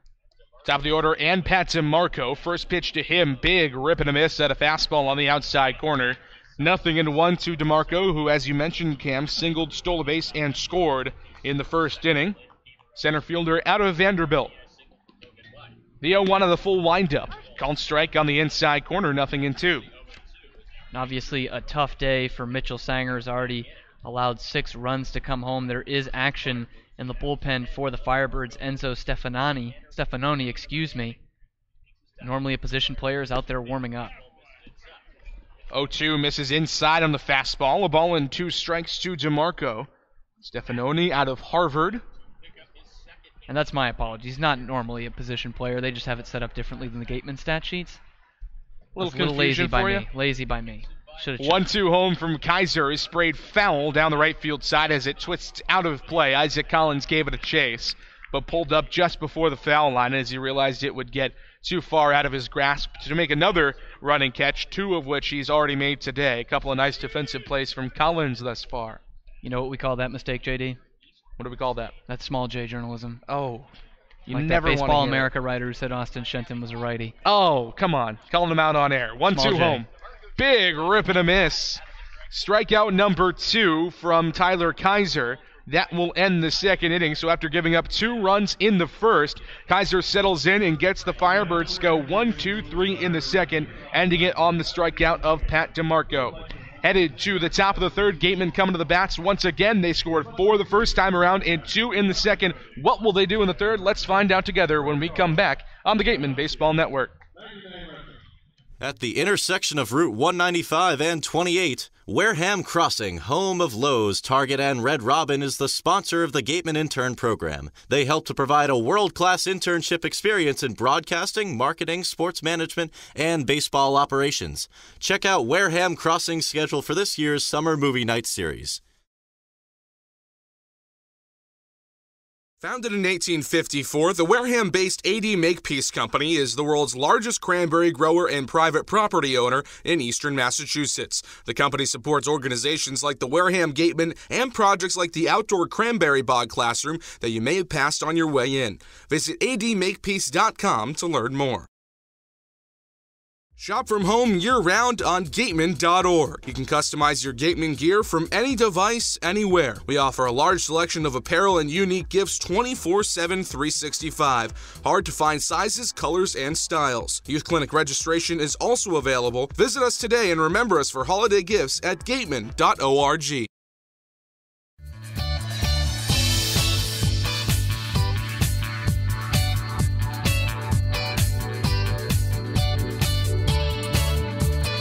Six to 2, Gatemen in the top of the third inning from Eldridge Park in Orleans. J.D. Rachi here alongside my broadcast partner today, Cameron Stewart.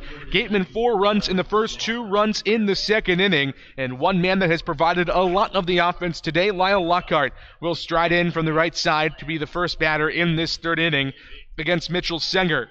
Grand slam for Lockhart his first time around, clearing the bases with a big bomb out to left field. First pitch from Mitchell Senger this time around is a breaking ball that misses down and away. A ball and no strikes to Lyle Lockhart Jr. out of Houston. Switch hitter batting right, who tried to break out of a slump with that home run. This one is chopped to the left side of the infield.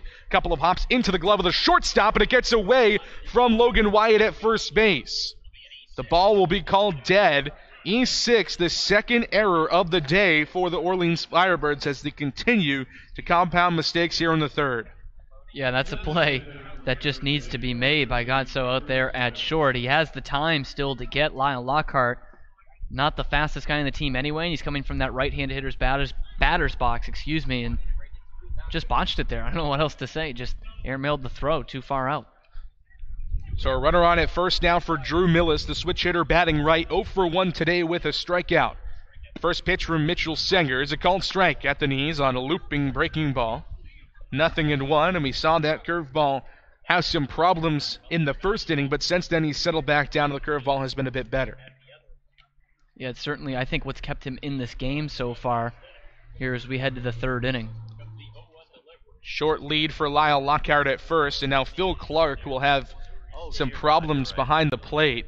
The catcher just shaking out his legs behind home plate, asked for time and got it. The 0-1 pitch, though, to Drew Millis, misses down and away on a fastball that time from Senger, A ball and a strike now.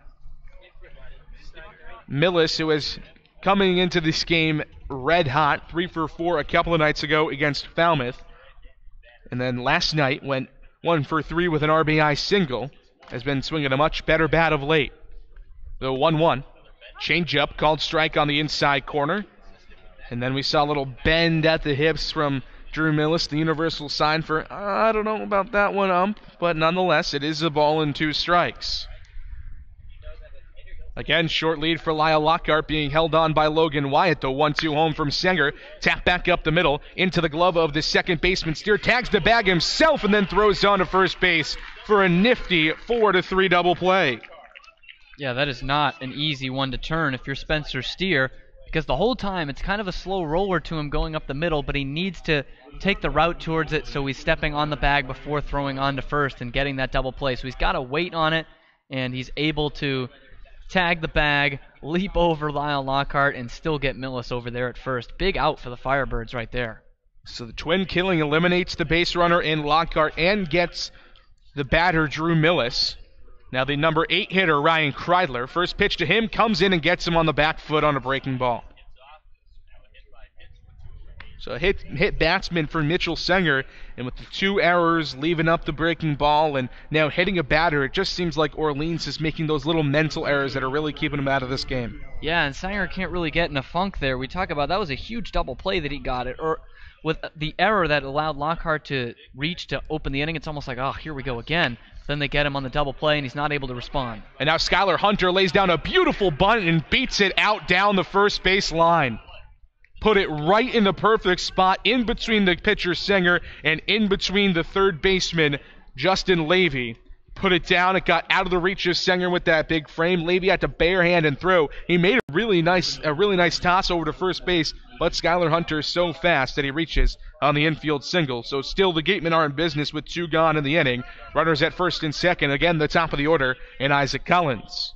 That was a perfect bunt by Skylar Hunter. We saw him lay down a couple of pearls at the beginning of the year. No doubt about that one that time. First pitch to Isaac Collins is lifted over the head of the shortstop Gazzo and into left field. Chugging around third to score is Ryan Kreidler. An RBI single for Isaac Collins, and the Gatemen have a 7-2 lead in the third inning. That's why you practice bunting, kids. Skylar Hunter down in the 9 spot, tries to get it back up to the top of the order. He did his homework because he saw earlier in the game off the bat of Isaac Collins actually a bit of a swinging bunt that Sanger was unable to handle going to the same spot, had to turn around and airmailed a throw to first base. Doesn't even get a throw there as Sanger was trying to back off that bunt from Hunter, allowed the third baseman to get it, and now Collins comes up first pitch swinging, gets one right up the middle, and brings in another run home for the Gatemen. Gatemen offense continues to roll. Here's another guy that's off to a hot start. Oliver Dunn takes a called strike on the outside corner. 0-2 to the man who is 2 for 2. Single to run scored in the first and a single in the second inning. Sanger working from the stretch. His pitch home misses up and away on a heater. A ball and a strike. Dunn didn't play yesterday, but when he has played over the last couple of days, he has been absolutely fantastic for the Gatemen. He is certainly making the coaching staff think about a spot to put him in the lineup. We saw him at DH the other day for the first time this year. They're going to find spots for him if he keeps swinging the bat like this. 1-1 breaking ball misses down and away. 2 balls and a strike now to Dunn, who not only has he been hitting well for contact, but as are many of the Gatemen, if not most of the Gatemen hitters, a very patient hitter at the plate. Ahead, 2 balls and a strike in the count. Now Phil Clark, the catcher, asks for time behind home plate, but it's just a brief momentary pause in action as Mitchell Senger's ready to go once again on the mound. The 6'7 lefty delivers a fastball that's ripped on and missed by Dunn. He wanted to hit that one a long way. 2 balls and 2 strikes, and he knew it was out of the strike zone. Yeah, and only a couple of singles for him today, but the last few times out we've seen him with the extra base hit power, so you can say that slugging percentage is definitely going up for Oliver Dunn. 2 balls, 2 strikes. The pitch home. Changeup swung on and missed. Great pitch from Mitchell Senger to get out of the inning, but not before a 2-out rally for the Gatemen. Gets them another run, an RBI single from Isaac Collins. It's 7-2 Gatemen as we head to the home half of the third here on the Gatemen Baseball Network. Enrique DeMore will have a look around the Cape League when we come back.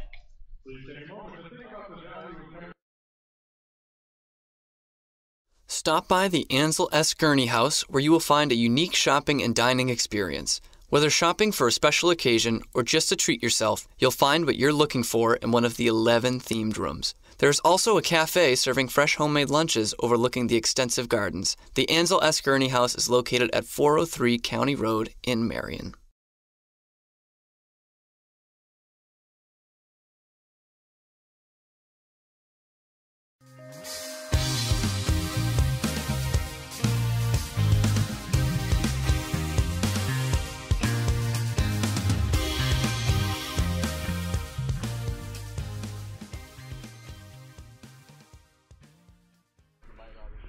Welcome on into the first look around the Cape League. My name is Enrique DeMore, your host today. YD at Harwich. The Mariners beaten up on the East leading Red Sox 5-0 in the bottom of the fifth. Aaron Schunk, 2 RBIs for the Mariners. Chatham playing Hyannis at McKeon Park, and much to the joy of Gatemen fans, Chatham up 5-1 on the Harbor Hawks in the top of the sixth inning. Bourne taking on the Falmouth Commodores, and Bourne not going gently into that good night. They are pummeling the Commodores 6-2 in the bottom of the sixth inning. Ashton Bardzell having a career day, 3 for 3, pair of runs, and 2 RBIs as well. Katuitt and Brewster obviously postponed till later, but right here at 7-2 Gatemen will get you back to Cam and JD. Thank you very much, Enrique. J.J. Blade, the right fielder out of Vanderbilt, will lead things off against Tyler Kaiser in the bottom of the third inning. First pitch fastball misses up and away, a ball and no strikes to the Vandy Commodore. Blade, a walk and a run scored in the first inning, is 1-0. Is tapped off the catcher's mask of Gian Martellini. He barely reacted, stood up, but he looks like he's all right. Tough guy behind home plate. It's a ball and a strike to Blade. And when you have a 5-run lead like the Gatemen do right now, this is where you can start putting Kaiser in these kind of positions to allow him to bounce back. He's got the heart of the order coming up, 2, 3, 4 in this inning for the Firebirds, but with that 5-run cushion, after really struggling in the first, bounce back in the second, Jim Lawler and their staff trying to see if he can keep that going here in the third. 1-1 breaking ball, called strike on the outside corner, and that pitch has been much better for him since that first inning. The breaking ball has really been a whole heck of a lot better located over the last 2 innings. Yeah, it's the best breaking pitch we've seen from him all day, right on the outside corner. 1-2 blows the fastball by him. Strikeout number 3 for Tyler Kaiser here in the third inning. 1 up, 1 down against the right-hander heading off to Miami next season. Here comes Spencer Steer. That strikeout brought to you by Lang Exafaris and Bowler, the official strikeout sponsor of the Wareham Gatemen. First pitch to the Oregon Ducks. Steer, here it comes. It's fouled off right back toward us here at Eldridge Park. 0-1 to Steer, who was not robbed because the ball wasn't in fair territory, but Isaac Collins made an excellent play out in foul territory down the right field side the last time Steer was at the dish. Tyler Kaiser out of the full windup, rocks back, kicks high and fires. Ripped down the third base side, off the glove of Austin Shenton and into the 5.5 hole. Ryan Kreidler picks it up, but there will be no play at third base on a well-hit ball from Spencer Steer. He reaches first with 1 out.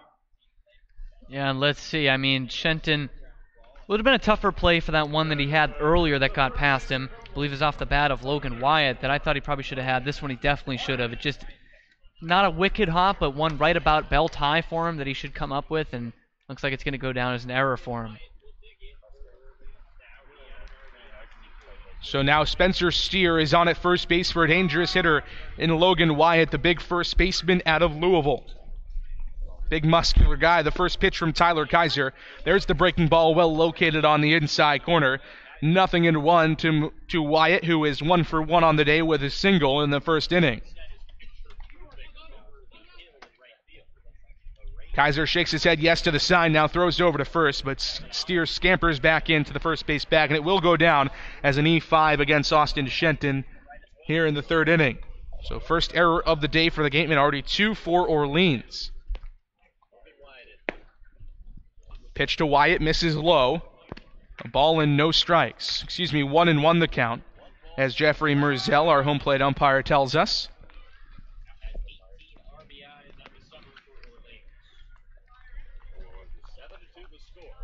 Kaiser shakes his head yes. The 1-1 home is popped up into center field and shallow. Now drifting into left center field. Skylar Hunter is called off by Jeremy Idens, who steps to his left and makes the catch. 2 gone in the inning. Rain droplets continuing to fall here at Orleans. We've seen rain all day on the Cape, especially in this afternoon. Putting on some vinyl protecting, thanks to Mary Chaplin for that protection for our equipment today. So now 2 gone in the third inning for Jax Groshans, the designated hitter with a runner on at first. Here in the third inning, Orleans down 5 to the Wareham Gatemen. First pitch from Tyler Kaiser misses down and in to Jax Groshans. A ball and no strike to the Kansas Jayhawk, who is 0 for 0 today. A walk in the first inning for him. Holds the black bat out in front of the plate, now brings it back. The 1-0 comes up and in. A fastball that made Groshans have to bend out of the way. 2 balls and no strikes. Bit of a weird setting for us to look at right now. The rain coming down on us, but if you look out on the hill down the first base side, picture perfect Cape Cod sunset. So let's hope this is going to pass pretty quickly. 2-0 ripped to the left side of the infield. Ryan Kreidler falling to the ground and an underhand flip to Oliver Dunn covering ends the inning. Nice little play from Ryan Kreidler. He fell to the ground on a well-hit ball from Jax Groshans, but is able to flip 6-4 to end the third inning. Again, after that 2-run first inning, Tyler Kaiser silences the Firebirds in the third. We're headed to the top of the fourth. It's 7-2 Wareham. New pitcher coming to the mound for Orleans when we come back here on the Gatemen Baseball Network. Make sure you sign your child up today for the Gatemen Robertson's GMC Youth Clinics. This year we have 5 one-week sessions for children 5 to 14. We also have 2 special sessions for hitting and pitching open to teens. Registration is available online at gatemen.org or through forms available at the merchandise booth. For a nostalgic Cape Cod vacation experience, head to Bay Motor Inn, where guests are treated like family. Located in the heart of Buzzards Bay Village, this 1950-style cottage colony still provides you with up-to-date amenities. The Gatemen thank the Bay Motor Inn for their support. Located along the Cape Cod Canal, Keystone Place at Buzzards Bay is the area's newest rental independent living, assisted living, and memory care community. With some of the area's largest apartments and an ultra-inclusive monthly service package, Keystone Place is a life-fulfilling retirement community unlike any other. Distinct assisted living and memory care programs provide personal care services according to each individual's needs. Discover Keystone Place, the best option for meeting the care and support needs of seniors on Cape Cod.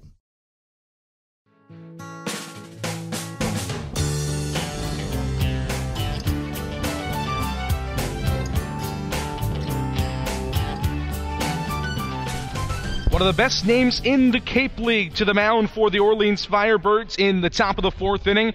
The right-hander out of Harvard, Enzo Stefanoni, comes in on relief of Mitchell Senger here in the top of the fourth. Senger goes 3 innings, gives up 8 hits, 7 runs, 6 of them earned with 3 strikeouts. Very much in line for the loss right now. Meanwhile, Stefanoni, a late addition to this Orleans Firebirds roster after a couple of their normal pitchers left with innings limits. He's gone just 1 appearance thus far for the Firebirds, and it was a scoreless inning with a strikeout against the YD Red Sox back on July 25th. He'll deal with a tough part of the order. Austin Shenton, Jeremy Idens, Gian Martellini due up in the fourth here against the right-hander. His first pitch home is a breaking ball that catches the outside corner and the knees for a called strike. 0-1. Stefanoni, 6 foot, but he looks a bit smaller than that. 170 out of Darien, Connecticut. 1-0 is slapped back up the middle. Backhand pick by the second baseman. Fading away, Spencer Steer. And then a slap tag from Logan Wyatt to apply the tag and get Austin Shenton racing down the first base line. That is a nifty, nifty play to get the first out of the fourth inning. That is a well-hit ball from Shenton. Had the second baseman Steer ranging into the hole, had to backhand it, fading away through across his body, and then Logan Wyatt had to grab it out of the air and slap the tag on Austin Shenton as he went by. First pitch to Jeremy Idens, a called strike, 0-1. Jeremy Idens 1 for 2 on the day, single and a run scored in the first, and then grounded out but picked up an RBI in the second inning. Swings and misses at a 0-1 fastball. It's quickly 0-2. 1 out in the top of the fourth. Stefanoni straddles the middle of the rubber. The 0-2 home. Fastball misses up and in. A ball and 2 strikes to Idens. Stefanoni this season as a freshman with the Harvard Crimson, a 4.05 ERA in 9 games out of the bullpen. 1-2 misses low and away. 2 balls and 2 strikes. In 13 1/3 innings pitched, he gave up 20 hits, 8 runs, 6 of them earned. But he did have a good walk-to-strikeout ratio, 1 walk and 10 Ks. 2-2 breaking ball out and away. Gets Jeremy Idens, a very disciplined hitter, to chase. First strikeout of the day for Stefanoni, and he's got 2 up, 2 down against the heart of this Gatemen lineup in the fourth. Just a nasty, nasty breaking ball away from the right-handed hitter and very much low out of the strike zone for Jeremy Idens, but he went fishing and came up with nothing. First pitch to Gian Martellini, misses low and inside. A ball and no strikes for a couple of guys who have seen each other before. Cambridge, the site for Harvard. Chestnut Hill and Newton, the site for Boston College, a couple of Boston area schools. Quickly 2-0 as Stefanoni works very efficiently in this inning. 2-0 is clobbered way deep out to center field. Tracking back to center fielder Pat DeMarco, and will fall out into the cavernous center field and down for a double. Pretty much any other park, that is see you later. Home run number 2 of the season for Gian Martellini. We still thought it might get out. 434 to dead center, but it ends up dying at some point in what some call the Bermuda Triangle here at Eldridge Park. That's a stand-up double for Martellini with 2 outs in the 4th. That ball was absolutely crushed. If he had hit it to right, if he had hit it to right center, to left center, anywhere but dead center field, that ball had a chance to get out, but it just falls apart and dies out in center field. Still a double for him, though. He's on in scoring position with 2 gone for Lyle Lockhart, who's already got a home run himself today, and he'll bat from the left side for the first time. Stefanoni working out of the stretch. First pitch to Lyle Lockhart is ripped down the left field line, but foul. 0-1 to Lockhart, who is 1 for 2 on the day, but has reached base twice. The grand slam in the first, and then reached on an error in the 3rd inning from the shortstop, Salgazzo. Stefanoni tucks a black glove into his chest, comes set, belt tie. The 0-1. Called strike on the outside corner on a fastball, 0-2. Stefanoni out of Darien, Connecticut, and Rye Country Day School in New York. 3-time All-State in New York State in 5 years of varsity baseball in high school. The 0-2. Fastball misses low. The ball and 2 strikes now. To the left-hander, or I should say the switch hitter batting left, Lyle Lockhart. Rain has subsided for now. Cotton candy sky still very much in effect here at Eldridge Park. The 1-2. Fastball misses inside. He had to bend out of the way of the heater. Phil Clark coming out from his crouch behind home plate, keeping an eye on Gian Martellini at second base as the count runs even.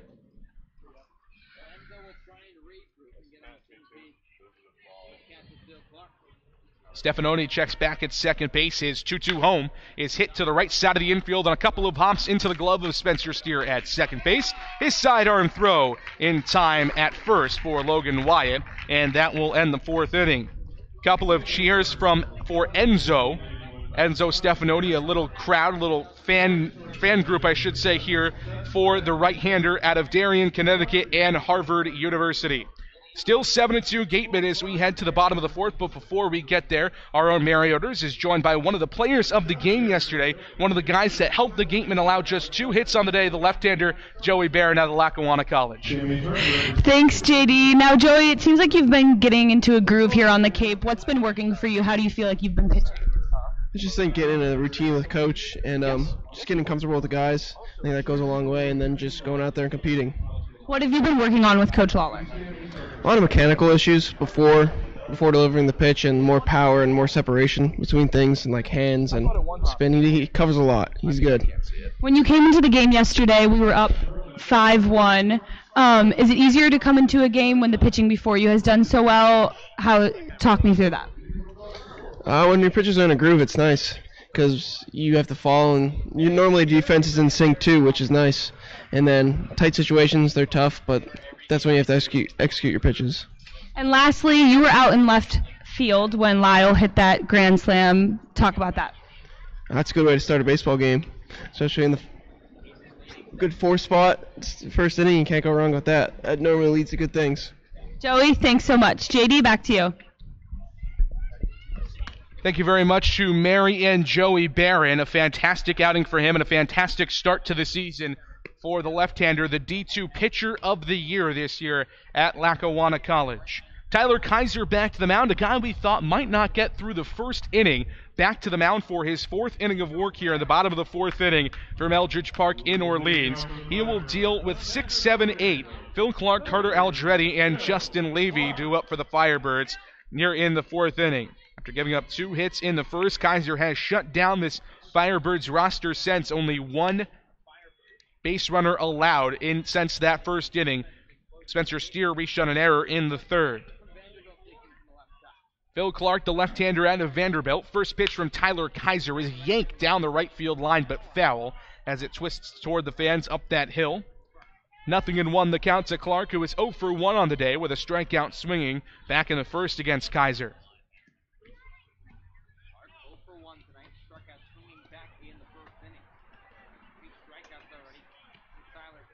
Clark hit .294 in his freshman season at Vanderbilt in a very tough SEC conference. One of the most highly touted players coming into this season on the Cape. 0-1 breaking ball, clips the outside corner for a called strike, 0-2. Clark out of Franklin, Tennessee and Christ Presbyterian Academy. The 0-2 is chopped to the right side of the infield. Oliver Dunn charges, fields to his left sidearm throw in time, one gone. One up, one down in the fourth inning for the Orleans Firebirds. Here comes Carter Aldretti, the home run king of the Cape League. 2 for 4 yesterday with 2 RBIs. Also won the home run hitting contest at the All-Star game in Harwich on Sunday. He's 0 for 1 today, however. Flied out to right field pretty hard on a line to Isaac Collins back in the first. First pitch to him this time around. Breaking ball floats up and in to him. A ball and no strikes to the Arizona State Sun Devil, coming off his sophomore season in the Pac-12. Aldretti awaits the 0-1. It's slapped into the 5.5 hole. Backhand pick by Ryan Kryler. Fading away, stretch from Lyle Lockgard, and he had it, but it popped out of his glove. We have seen multiple times that Ryan Kryler has made an incredible play in the 5.5 hole and then an incredible stretch from Lyle Lockhart to gun down the runner, but Aldretti is able to reach first as it popped out of the glove of Lyle Lockhart as he tried to dig it out. And that is a hit for Aldretti.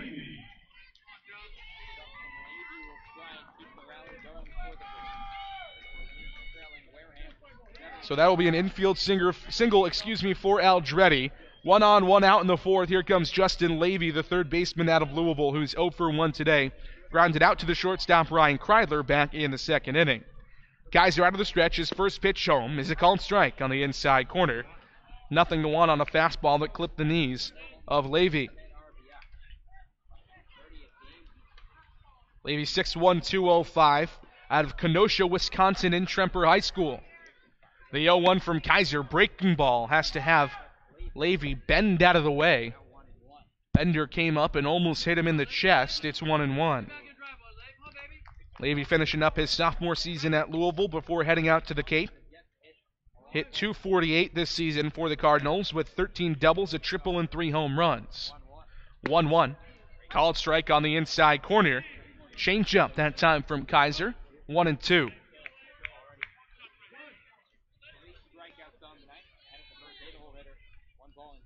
A ball and 2 strikes. 1 out here in the bottom half of the fourth inning.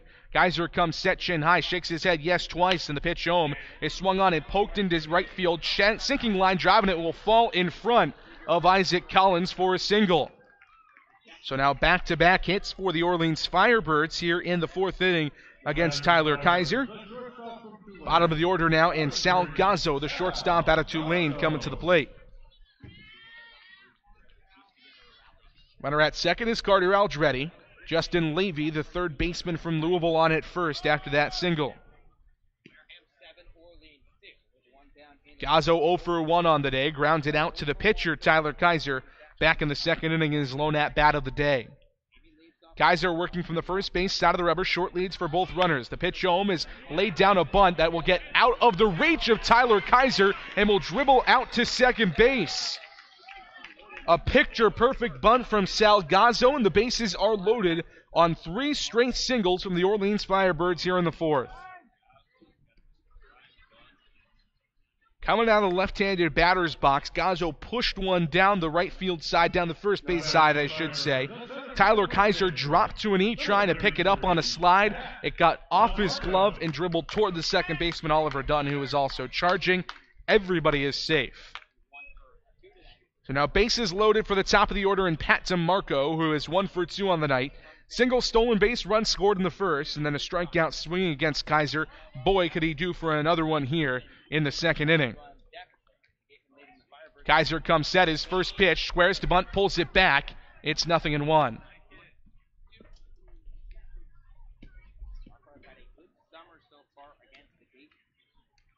DeMarco taps a red bat on the plate, matching the rest of the red uniform tonight for the Orleans Firebirds. Blue uniforms tonight for the Gatemen. The 0-1 from Kaiser. Misses out and away. A ball and a strike as Gian Martellini looked back all the runners as that pitch missed far enough out of the zone where the runners could have gotten a jump start toward another bag.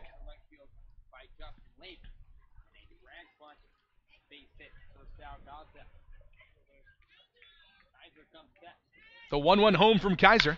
Ripped toward the shortstop, Ryan Kreidler. This could be two. On to second for one, and on to first. An inning-ending double play, and the Gatemen get out of it with no runs across for the Orleans Firebirds.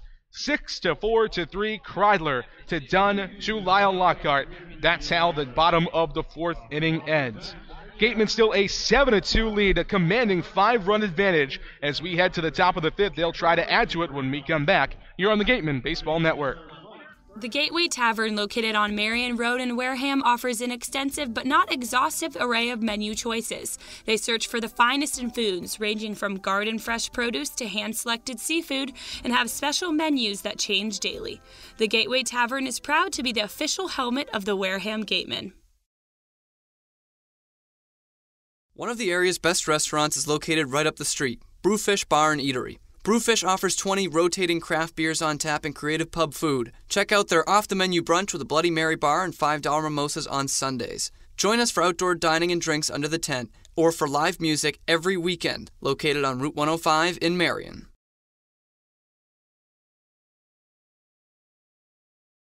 South Coast Health, operators of Charlton Memorial Hospital, St. Luke's Hospital, and Toby Hospital, delivers an unmatched combination of clinical excellence with a personal touch. They are proud to serve as southeastern Massachusetts and Rhode Island's only not-for-profit health system, as well as the region's largest employer. South Coast Health, the best care plus something more.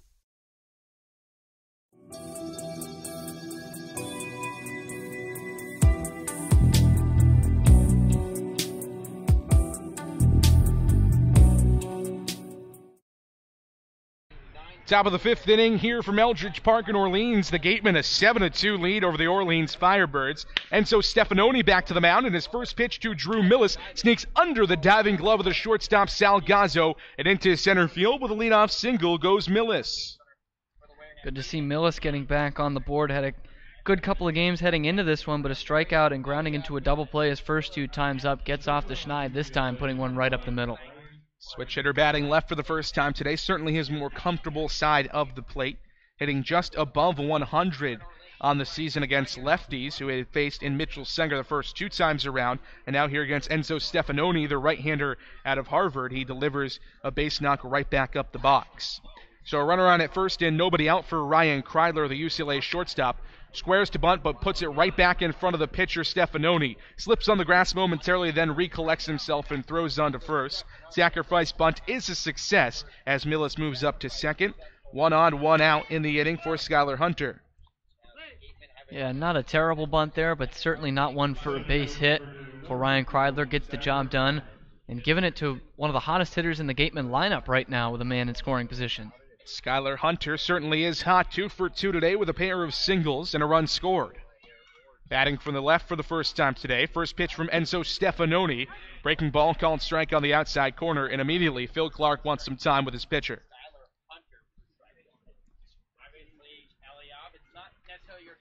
Hunter coming into the game.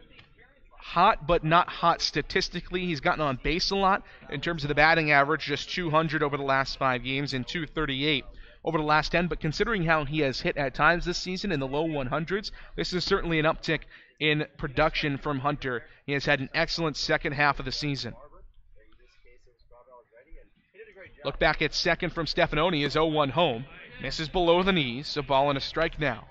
I mean, knew Hunter would at some point come around, hit over 300 this season at Purdue on a very good Boilermakers team that won the Big Ten championship. So we knew at some point he would turn things around, and he certainly has over the last week or so.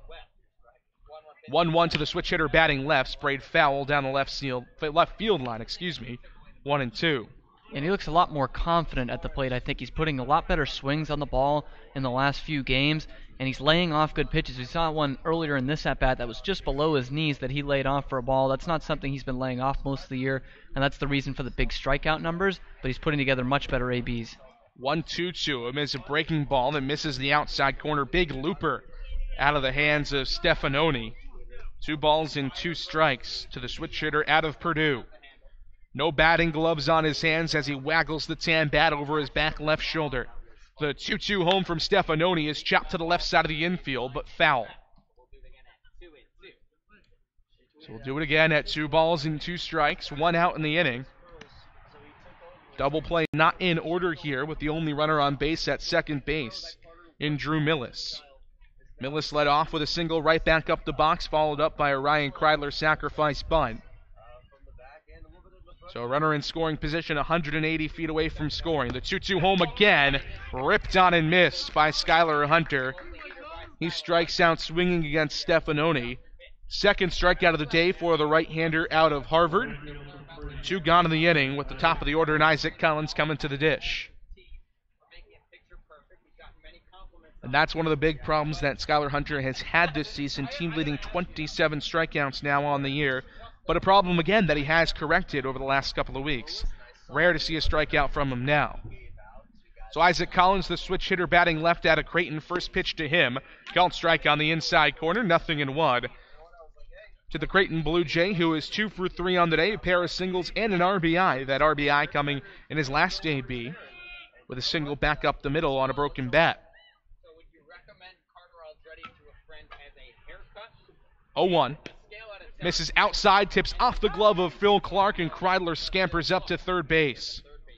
And it'll actually go dead as it ran over toward the coaches here for the Gatemen on the third base side, just out of the reach of Jim Lawler. So a ball and a strike now with 2 outs and a runner at third for Isaac Collins. A much easier situation in terms of any base hit will score a run here for the Gatemen.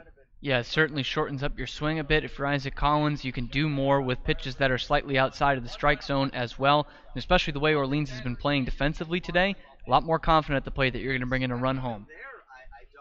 Count even at a ball and a strike to Collins, who has 2 singles today, both of them back up the middle. The 1-1 from Stefanoni, sprayed foul just over the road here as a couple of cars come racing by. A ball and 2 strikes. Road right behind us, very busy here at Eldridge Park. Stefanoni now working out of the full windup with a runner out at third base. His 1-2 home is clip foul off the catcher's mask of Phil Clark behind home plate. A ball and 2 strikes, and Cam, you are the trivia man of this Gatemen broadcast team. What road is behind us? It's got to be something busy. Oh, man. You don't know it? Oh, no. We went on it today. It brings you right through Route 6, so that still might be Route 6. 1-2 again, sprayed foul over the road. We'll just keep calling it the road. It brings you to a rotary towards Eastham, which will bring you towards Route 6 East or Route 6 West. Is it 28? Could be. It might be 28. Those two do intersect. We will figure it out, and we will let you know. A ball and 2 strikes with 2 outs. Runner at third in Ryan Kreidler, and now Enzo Stefanoni will step off the rubber. Stefanoni straddling it with a foot on both sides, both on the first base and third base side. Short lead for, Drew Millis is the runner at third base. The pitch to Isaac Collins, nub foul down the third base side. Chasing is the third baseman Justin Levy, but he runs out of room, still 1-2. Ryan Kreidler laid down the sacrifice bunt. It's Drew Millis at third base. I beg your pardon. So now a ball and 2 strikes, short lead for Millis. The pitch home from Stefanoni is swung on and missed, clipped into the glove of the catcher Phil Clark, and Stefanoni, the freshman out of Harvard, comes up with a big strikeout. The Gatemen strand 1 at third base here in the 5th inning. They still have a 7-2 advantage, though, as we head to the home half of the 5th when we come back here on the Gatemen Baseball Network. The Gatemen wish to thank Patty Wild and the trustees of the John Wild Charitable Trust for their continued support of Gatemen Baseball in Wareham. head on over to BB's Bar and Grill for food, drinks, and fun. Located just off Cranberry Highway, come in to sample the scrumptious fare or relax with a drink while enjoying live entertainment. The Gatemen thank BB's Bar and Grill for their support.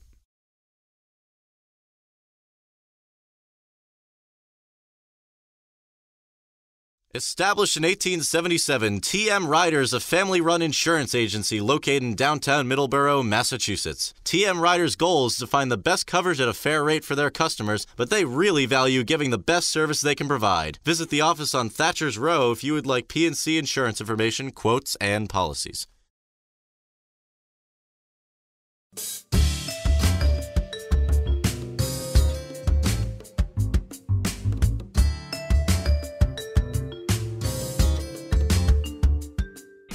As the cars race by behind us on Route 28, that is confirmed. Route 28 behind us. We head to the bottom of the fifth inning from Eldridge Park in Orleans. A 7-2 lead for the Wareham Gatemen. And in for the play-by-play for the remainder of tonight's contest, here is Cameron Stewart. Thank you, JD. It is still Tyler Kaiser out there on the mound for his fifth inning of work. 66 pitches on the night. You'll recall he threw 35 in the first inning, so he has settled in quite nicely. He has not allowed a run to come home since then. This one has popped up right over us and foul. For strike one to J.J. Blade, the right fielder, who's 0 for 1 today. A walk drawn in the first inning for him. One going to miss away that time. Artolini has to come out to grab it. 1-1 now the count to Blade. Kaiser gave up 2 runs on just 2 hits in that first inning to make the lead 4-2 for the Gatemen. But since then has settled in as this one's fouled straight back once again. And now he's got Blade where he wants him, a ball and 2 strikes. Here is that 1-2. This one's going to be smoked out towards left center field. A long run out there for Jeremy Idens, and he's going to reach over the wall. Oh my goodness, he made the catch. Jeremy Idens just took a home run away from J.J. Blade, reaching over the wall here at left field in Eldridge Park. Wow.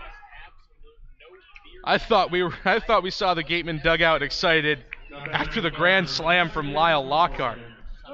My goodness, what a catch from Jeremy Idens, crashing into the fence, and he caught it. As he robbed it, it was going to go over the wall. It would have been Blade's second home run in as many nights. What a grab. So if you're up late tonight, check out that 11 p.m. Sports Center. You might just see your friend Jeremy Idens on there as the first pitch is pounded in there for a strike to Spencer Steer. It's got to be the catch of the year that we've seen, as this one's going to be a sinking liner off one hop deep in the hole. It's short for Kreidler. A long throw across the diamond. And a very nice pick there by Lyle Lockhart. And a really good defensive play to follow it up. It's obviously going to be overshadowed, but it's a flashy out number 2. I'll tell you what, Lyle Lockhart might be the most consistent defender on this Gatemen roster. Just the stuff he does at first base is absolutely silly. That was a tough throw from Ryan Kreidler, who I've also been impressed with defensively. But he didn't even have to stretch. He was just calm, cool, and collected. Just took it right in the mitt. Great play from Lyle Lockhart to back up that Idens web gem. First pitch is in there for a called strike. Looked like the changeup there from Kaiser to Logan Wyatt. It's 1 for 2 today. RBI single in the first inning for the first run of the ball game for Orleans. This one going to miss down low and in from him. Another breaking ball there from Kaiser. Evens the count at 1-1. And it is the best catch we've seen from Jeremy Idens, although that one in Hartford was pretty nice, coming in on the dive that they ruled was not a catch. We saw it on several replays. It definitely was, as this one's on the outside corner for a called strike 2. This one, the nicest catch. First of all, I think it's better than the one from Hartford, just because he robbed a home run and crashed into the wall. I think it's the best one we've seen all year. Definitely. One of the best defensive plays by far. This one smoked in Idens' direction again. Sinking liner, a lot easier, although he has to reach down below his knees to make the catch for the out that retires the side. Tyler Kaiser sets him down 1-2-3, and what becomes an impressive outing for him. We head to the 6th, still 7-2 Gatemen here on the Gatemen Baseball Network. The 2018 Cape League All-Star Game will be played at White House Field in Harwich Sunday, July 22nd. Game time is 6 p.m., gates open at 2. One highlight will be the Cumberland Farms home run hitting contest. There will also be an autograph session and a large merchandise village with items from many of the teams. Support the Gatemen in part by purchasing your ticket right now at the merchandise booth. Tickets are just $5. Clobbered high and deep to right center field, and this one is gone. A home run. Eastern Propane and Oil is the Wareham Gatemen home run sponsor. Each time a home run is hit by a Gatemen player, Eastern Propane and Oil donates a camp scholarship to a deserving youth. Eastern Propane and Oil, we're in your neighborhood. The Beach House Grill at Chatham Bars Inn Resort and Spa is the perfect spot for a seaside lunch or evening clam bake. A proud member of leading hotels of the world.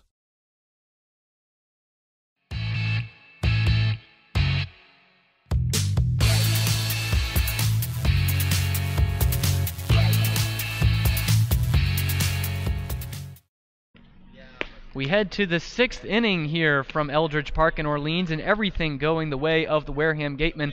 They lead 7-2, and they have been all over the place, both at the bat and out in the field today. It's still Enzo Stefanoni, the right-hander out of Harvard, out here for his 3rd inning of work. And he will get 2, 3, 4 in the Gatemen order, starting with the Utah Ute, Oliver Dunn, followed by Austin Shenton and Jeremy Idens. Dunn has filled in for the All-Stars Heat Valenzuela today and has looked pretty good. He looks to improve on those numbers, and it's going to be over the head of Carter Aldretti in left field, who was ranging back, never really got a good beat on it, and down to second base goes Oliver Dunn, his 3rd hit of the day, and it's a lead-off double here in the 6th inning. This kid continues to rake as he's inserted more and more into this lineup. He could be a huge piece moving forward for the Gatemen, whether he plays second base or DHs moving forward, if he can continue to hit the hot bat, make up for some of the other guys that are struggling a little bit in this Gatemen lineup as they make the playoff push. Austin Shenton, a guy looking to get back going again. He's 0 for 2 today, but did draw a walk back in the 2nd inning. This one going to miss by the shoe tops, the left-handed hitting Shenton. 4-1, and Phil Clark will come out to talk to his pitcher, Stefanoni. Shenton outside of that walk, a strikeout swinging in the 1st, and a ground out back to the pitcher his last time up in the 4th inning. And that average has dipped for him quite a bit over the last week or two, and all the way down to 359, which is still really impressive, but now over 30 points behind Matthew Barefoot for the league lead in that category. Gatemen will see Barefoot and the Hyannis Harbor Hawks tomorrow, as this one is in there for a called strike. We will get a check-in from Henrique DeMore in the middle of this inning, but last we checked, the Harbor Hawks were down. So if these results hold, the Gatemen will be in sole possession of first place going into that matchup tomorrow at Spillane. 1-1 misses down low. 2-1 now. Shenton is ahead of the count. Jeremy Idens will wait on deck after the web gem of the season in the bottom half of the 5th inning for him out in left field. This one going to miss down low. It's further ahead for Austin Shenton. 3 balls and a strike.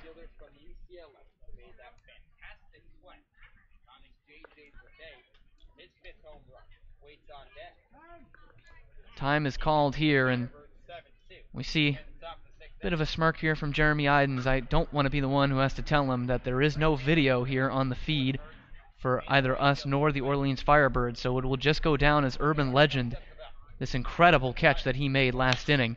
This one's going to be skied out to center field. Moving on over it is DeMarco, and he will get under it for the out, but it is that deep center field, and tagging and heading into third is Oliver Dunn. A good throw in there, but Dunn will slide feet first into third base safely. So Dunn moves up on the productive flyout from Austin Shenton. He is now 90 feet away for the RBI machine that is Jeremy Idens. He puts them in the book for the Gatemen. He takes them away for the opposition. He's already got one today. Came on a ground out back in the 2nd inning when the bases were loaded. First pitch is going to be skied foul, out back behind home plate on the first base side for strike one. So he is 1 for 3, is Idens. He singled his first time up in the 1st inning. but the productive RBI ground out, then a strikeout back in the fourth. And he's going to rip this one towards left field. Aldretti is going to come on, and he will make the catch, and going down into score is Oliver Dunn. Heads up base running by him. He was at third base to start. And Aldretti, a nice sliding catch, but Dunn trots home. It's another productive out for Jeremy Idens. It's the second RBI of the night, 29 on the season, and the Gatemen add run number 8. It is 8-2 Wareham. And that catch is going to be overshadowed by the fact that a run came in to score on it, but an excellent diving catch from the left fielder, Carter Aldretti. Gets it done with the bat. As we mentioned, the home run king of the Cape. And he's also getting it done with the leather here in this game. First pitch is in there for a strike to Gian Martellini. And I think Aldretti didn't really play the ball well that Oliver Dunn sent out there for the double, so a good bounce back play for him, as this one is a breaking ball in there for strike 2 to Martellini. Himself with a double today, out to dead center back in the fourth inning. Also got on with a walk. So 1 for 2 today. He's been on base a couple of times. 0-2, going to miss up high.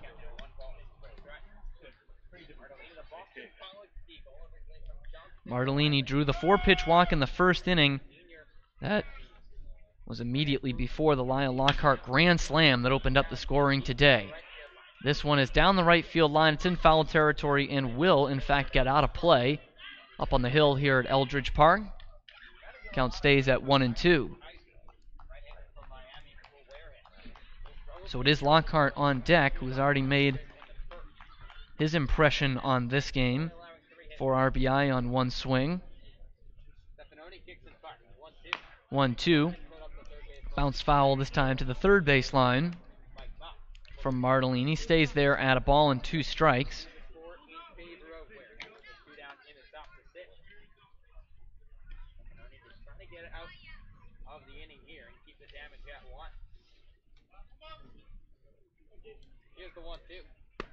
One, two, gonna miss inside and a bit up to the Boston College catcher. So it puts it at 2-2. With the Gatemen run in this inning, they have now scored in 4 of the 6 innings after being blanked in both the 4th and 5th. They answer here in the 6th. But bouncing back is Stefanoni. A swing and a miss from Gian Martellini, and a strikeout will end things here in the 6th inning. Gatemen get one more, though, extend the lead to 8-2. And after a quick break here, we'll have our host, Enrique Demore, with our second and final look around the Cape League. Stick right with us. The Wareham Gatemen thank Reed Custom Soils for your support. Reed Custom Soils is New England's most experienced precision soil blenders and is trusted by over 300 golf courses throughout New England.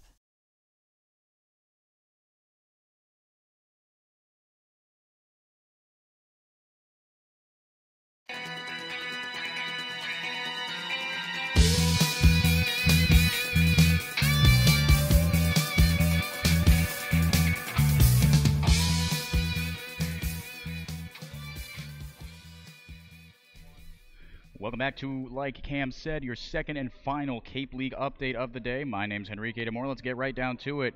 Those YD Red Sox, well, there's a reason they're in first place. They've come back from a 5-0 deficit to Harwich, put up a 6th spot in the 6th, capped off by a Noah Campbell grand slam. Chatham continues to pound Hyannis into the dirt. They're up 9-1 in the top of the 7th with a 2 spot in the 5th, 4 in the 6th. Colin Simpson up to 6 RBIs on the day. Born at Falmouth, that one's 6-5. Falmouth coming back in the 7th inning. Ashton Bardzell still with 3 hits and 2 RBIs. He has been the most notable player in that game still. But Bourne not going down quietly like I mentioned last time. Obviously, Katuitt and Brewster, they have been postponed until a couple days from now. That's all I've got. We'll see you on the postgame show. 8-2 Wareham here from Eldridge Park. JD and Cam, back to you. Thanks as always to Henrique Demore for that look around the Cape League. We have our first pitching change of the game for the Gatemen. That's brought to you by the Bay Point Country Club, Onset's 18-hole championship golf course. With a driving range open 7 days a week and senior discounts offered and always welcome to the public, so go and get to the point. It's the big right-hander Ryan Stoudemire who is on the mound now for the Gatemen as we move on to the bottom of the 6th inning. Right-hander out of Charleston Southern, a 1-0 record on the year, 3.48 ERA. This is his 9th appearance, all out of the bullpen, and in 10 1/3, he has only allowed 5 hits and 4 earned runs, has walked 5 and has only struck out 4. As he comes on, protecting that 8-2 lead that Henrique talked about. A big lead for the Gatemen, a big deficit for those Hyannis Harbor Hawks. So if both those results hold up, once again, the Gatemen will be back in first place for the first time what seems like a long time. And they will match up those two teams tomorrow, 5:30 earlier start time for the Sunday evening at Spillane Field. You can catch that right here on the Gatemen Baseball Network, as you can catch every Wareham Gatemen game throughout the season. Jax Groshans will start things off, designated hitter out of Kansas here in the bottom of the 6th inning, and he will send this one out to deep right field. On his horse is Isaac Collins, and will track it down in fair territory. Isaac Collins has covered all sorts of ground out there in right field tonight. Boy, this outfield defensively is stepping up tonight. That's the second or third really nice play Isaac Collins has made. This one in fair territory, a couple of others in foul territory. Then you talk about Jeremy Idens robbing the home run in left. And probably the best defender that the Gatemen have in terms of the outfield, Skylar Hunter, has been quiet tonight. That's just how good this outfield is defensively for Wareham. And maybe more impressive than that Collins catch. I don't know if you caught that, JD, but on his back foot, no hops all the way to Oliver Dunn, who didn't even move off his second base position. Doesn't even From play the foul outfield. ground. He doesn't even play the outfield. Unbelievable. He didn't even bring an outfielder's glove. He has to use Drew Millis' outfielder's glove out there in right field. Anyway, Phil Clark is at the plate. He's down in the count 0-1 after he bounced one foul. Second offering is going to be lined into left field. No chance for Jeremy Idens this time. It'll drop in for a one-out single. Clark is on with his first hit of the day, now 1 for 3. As we head to the bottom third of the order, all the guys, 7, 8, 9 in the Orleans order, got singles their last time up in the 4th inning. We'll start with the Home Run Derby champion, Carter Aldretti. The Arizona State Sun Devil, 1 for 2. Before that single in the 4th, he flew out to Isaac Collins in the 1st, both of those off of Tyler Kaiser. 1 out, double play in order with a man at first. And this one's in there for a called strike 1.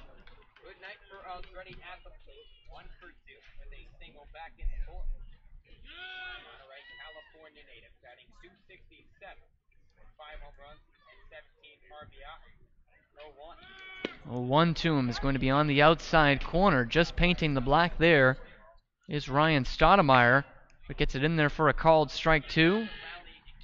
Aldretti calls time. The bugs are starting to swirl over around home plate and around us.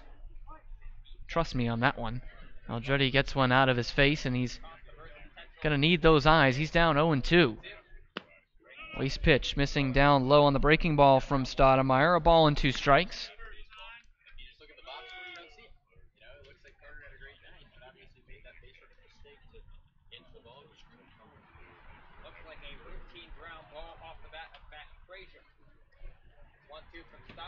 One, 2 is going to skip all the way to the backstop. It crossed up Martellini, and trotting down to second base is Phil Clark easily.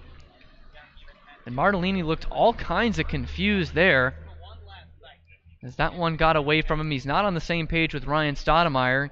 Comes out to talk to the hulking right-hander. It's almost like he just found out that Arkansas is not pronounced Arkansas.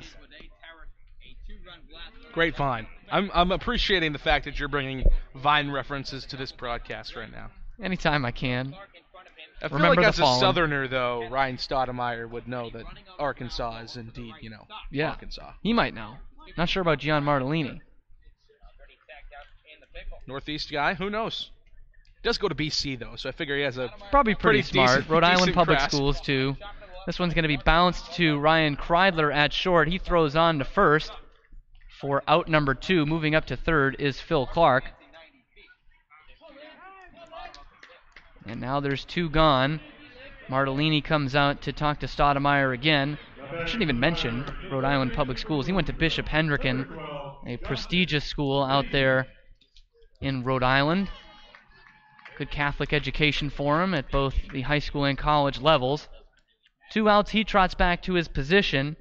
And now Justin Levy will come up to the plate. He is 1 for 2. A ground out to Kreidler at short in the second. And a single back in the 4th.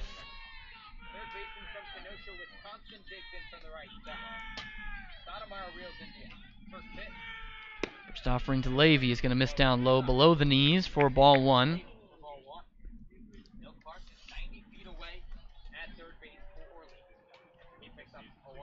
Levy at just 207 on the Cape this year out of the University of Louisville.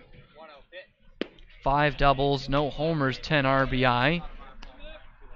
This one going to miss as well, so he's in a hitter's count this time. 2 balls and no strikes against Ryan Stoudemire.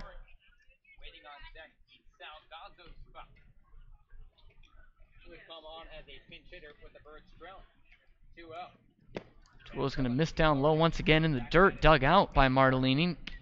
Nice pick to keep Clark at third base. But now it's 3-0 to the number 8 man, Justin Levy.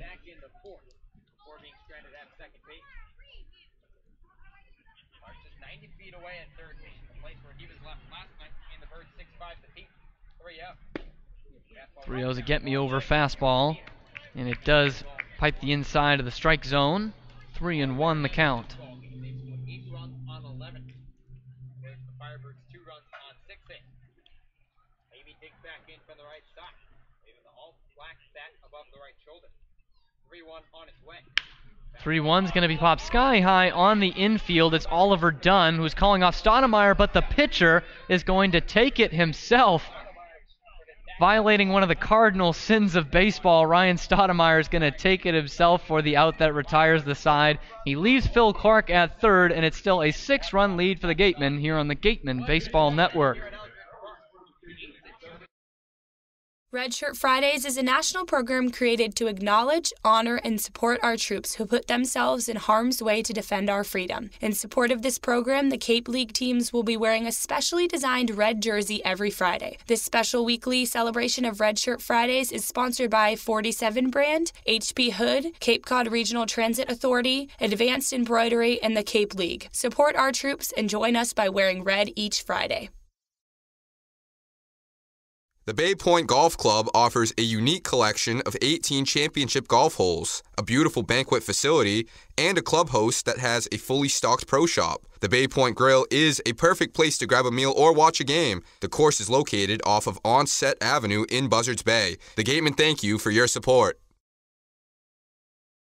One of the Gatemen's favorite places for their post-game meals is Cool Cone, where you can get anything from fried clams and fried chicken to an ice cream sundae, and then top it all off with a round of mini golf. Cool Cone, located on Route 6 on the Wareham-Marion line.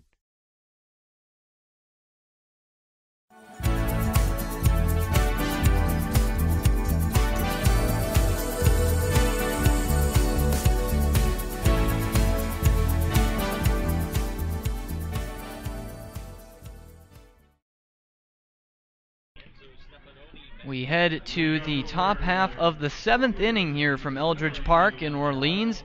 Gatemen have made the furthest trip in the Cape League, about 46 miles from Wareham down here to Orleans. And they have made it worth their while so far, 8-2 the lead. And the big reason why they got out to that great start, Lyle Lockhart, the man at the plate right now, takes the first pitch outside for ball 1. First baseman out of Houston was batting from the right side in the first inning and delivered the 2-out, 2-strike grand slam that put the Gatemen up 4-0. So I'm going to miss outside as well, 2-0.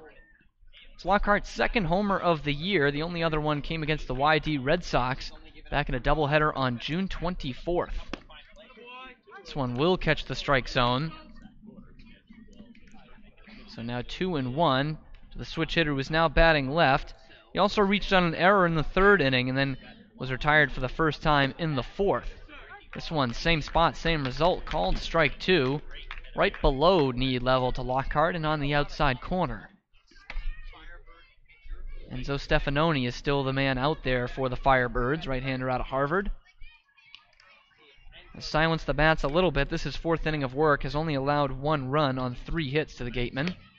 That coming in the 6th inning, as this one misses outside. Everything's been away to the left-hander Lockhart, and he has earned himself a full count, 3 balls and 2 strikes.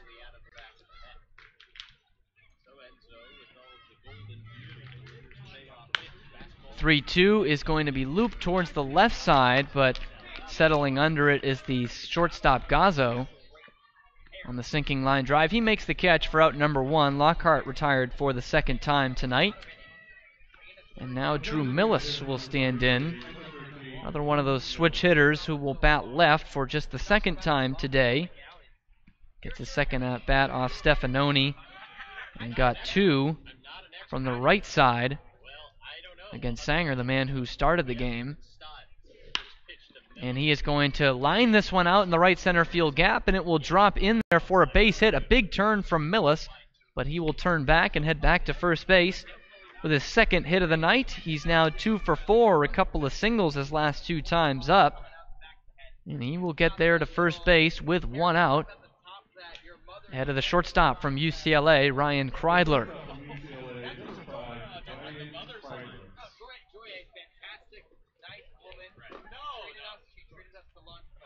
Kreidler just 0 for 1 today. Bounced out to the second baseman back in the second inning, but then was hit by a pitch in the third and sacrificed the man over in the fifth. That was Drew Millis, who's on base right now, and he's going to send this one out to deep left field. It's a long run for Aldretti, and he's going to leap over and make the catch. No, they're going to say home run. They will say it hit the net over the yellow marker above the left field fence before Aldretti trapped it. And so it's a 2-run homer, the second of the year for Ryan Kreidler, who has a big smile coming across home plate. He gets out of his drought in a big way, and it's double digits for the Gatemen tonight. They now lead 10-2 over the Firebirds.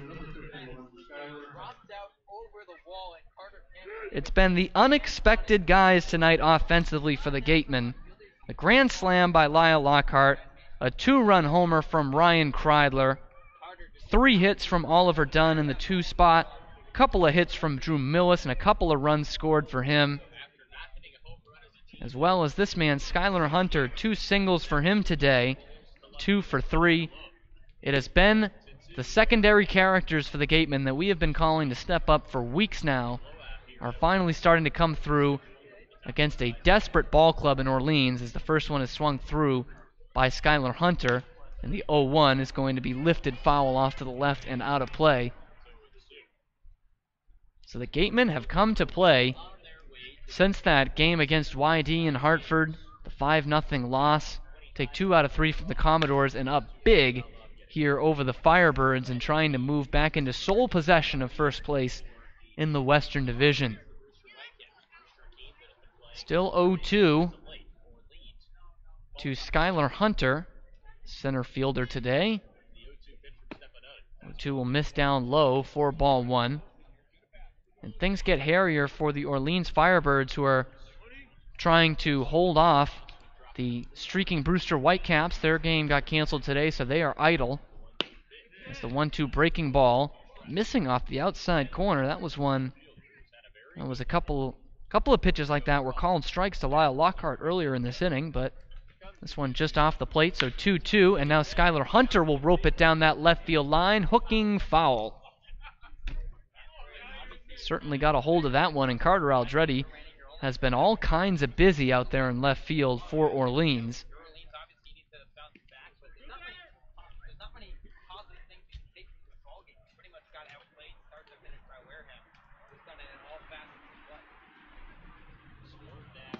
Now this one just missing on 2-2, right below the knees of Skylar Hunter. Looked like a really good pitch from Stefanoni, but is not going to get the call that time, and the count will run full. For the second time this inning, a payoff pitch, and this one is going to be sent into right center field for a base hit. It's in between there, so Hunter will take the big turn and go down to second, and he will be in there easily, a slide for good measure. But the third hit of the night for Skylar Hunter, and this time a double, and a man in scoring position once again for the Gatemen with just 1 out here in the 7th inning.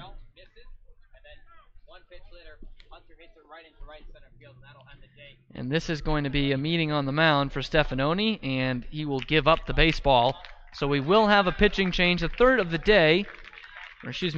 day. Third pitcher coming in for the Firebirds. We'll give you that new hurler when we come back here on the Gatemen Baseball Network. Whatever your goals may be, Joe Crespi and the Merrill Lynch of Taunton will work with you to develop a customized financial strategy designed to help you pursue what's important to you. Managing your wealth and listening to you is their top priority.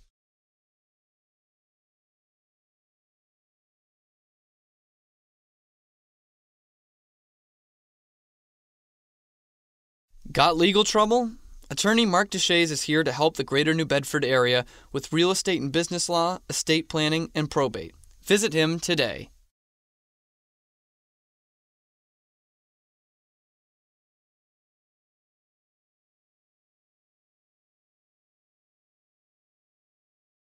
Get Gatemen gear. Check out the latest styles and colors of your favorite Gatemen apparel. Also in stock, a large selection of Cape League items, including tickets to the All-Star Game. Test your pitching speed and pick up a souvenir ball, all at our merchandise booth. We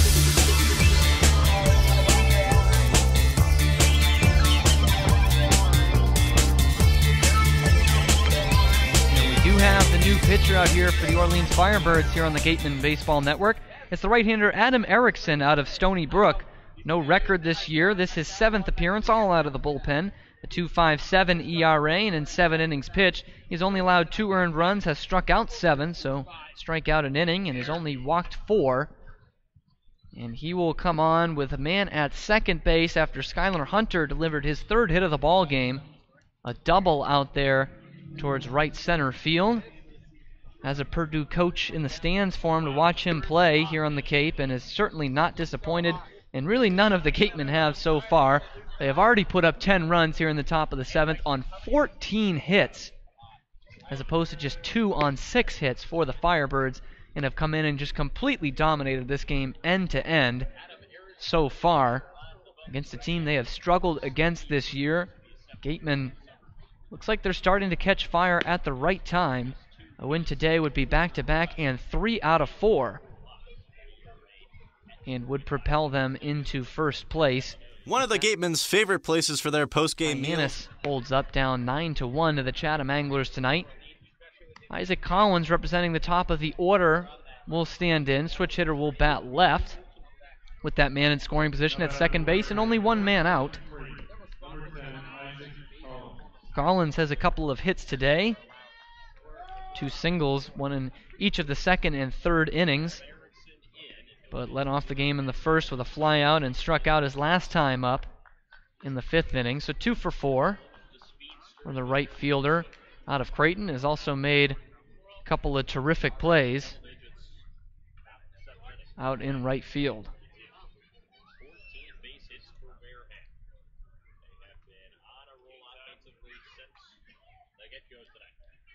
First offering from Erickson, a check swing, and will be fouled right in front of the plate by Collins. He's down to the count 0-1.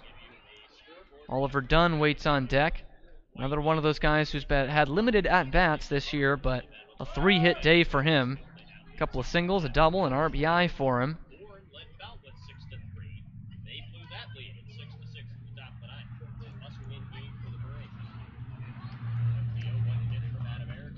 Oh, cut on and missed. A big swing there from Isaac Collins, and a pitch that painted the outside corner. So he's down quickly to the new right-hander, 0-2.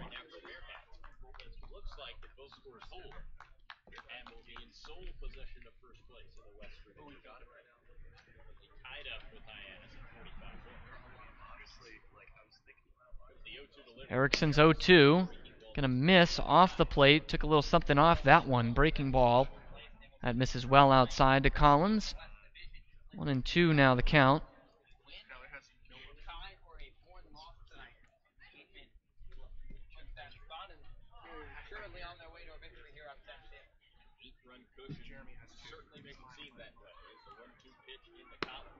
One, two is another breaking ball that misses up a bit higher this time, but still outside from Erickson. So 2-2 the count. I tell you what, not great body language going around the field right now for the Orleans Firebirds, a team that looks dejected right now. 3-7 in their last 10, and down big right now, 10-2 to the Wareham Gatemen.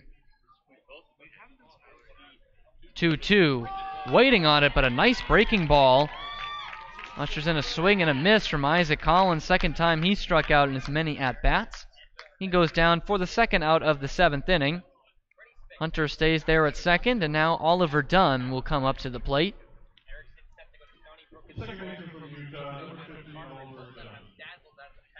And Dunn has been terrific today.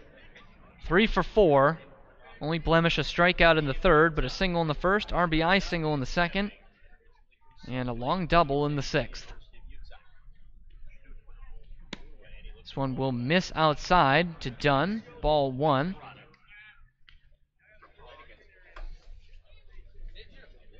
Coming into the day for Dunn, hitting just 154, but that average is going to go way up today. A double, a triple, 1 homer, 4 RBI. That is 5th today, back in the 2nd. This one will miss outside. The count at 2-0 to Dunn.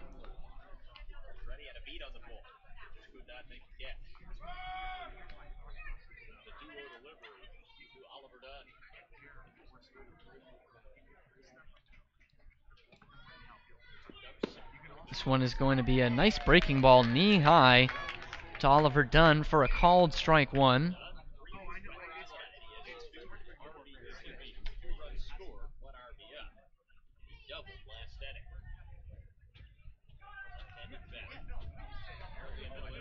Runner's off with the pitch, and it's going to be fouled straight back off the mask and the chest protector of Phil Clark behind home plate.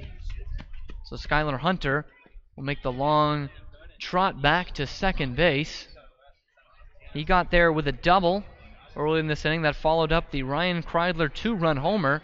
It looked for a moment like it was another robbery, this time by Carter Aldretti, but it did hit the net, the protective netting out there to save the guys in the Gatemen bullpen. And Hunter was the first guy really to call it. He saw it from that on-deck circle.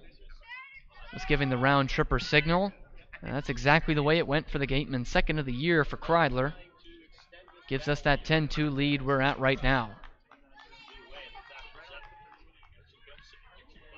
Erickson's 2-2 is going to miss down low on the breaking ball. Keeping it in front of him is Phil Clark. No advance, though, from Skylar Hunter. Runs the count full.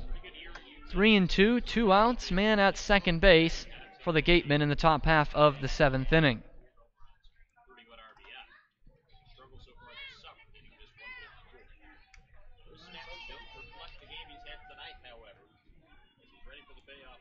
Here is that 3-2. It's going to be smoked down the left field line, but will hook foul out of play. So he hanging around here at 3-2. His next pitch will be the 7th of the at-bat.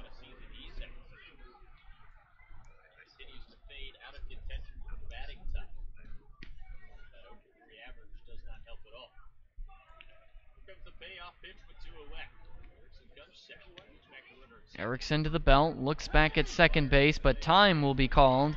Dunn not liking the tempo of that one. So he'll step out before the 7th pitch of this at-bat.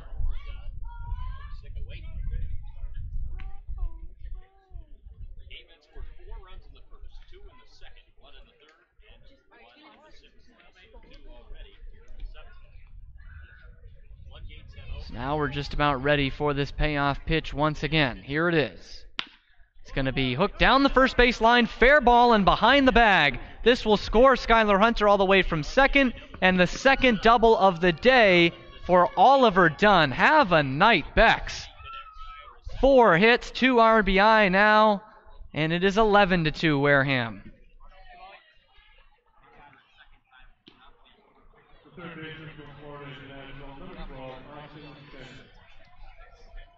Oliver Dunn making himself a case for player of the game here. Couple of doubles, couple of singles, couple of RBI, and a 4 for 5 day, and he might still get a crack at another at-bat. We're still in the 7th inning. With 2 outs, Austin Shenton will come up. This one missing outside for ball 1. Shenton, one of the quiet guys in the Gatemen lineup today.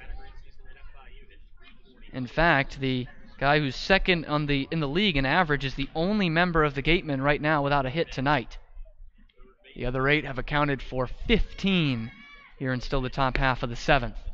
This one misses off the outside corner. 2-0 is the count to the third baseman from Florida International.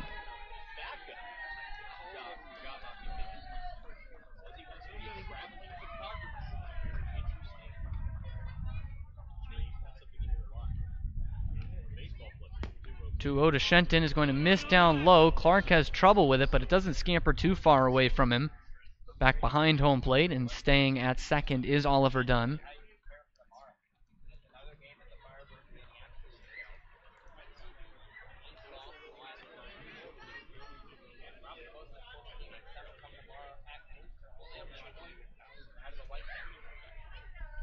Three and 0 the count to Shenton.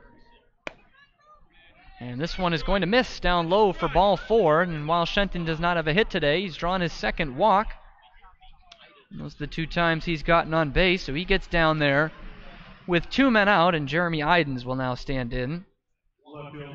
I mentioned the Gatemen, the crucial game tomorrow as well against the Harbor Hawks, in which it looks like the Gatemen will be in first and Hyannis in second for the first time in a couple of weeks. But also in this Eastern Division, these Orleans Firebirds have a big one tomorrow night as they take on the Brewster Whitecaps, the team right on their heels for that 4th playoff spot, who have come alive here in the latter half of July. Big breaking ball from Erickson is a called strike on the first pitch to Jeremy Idens.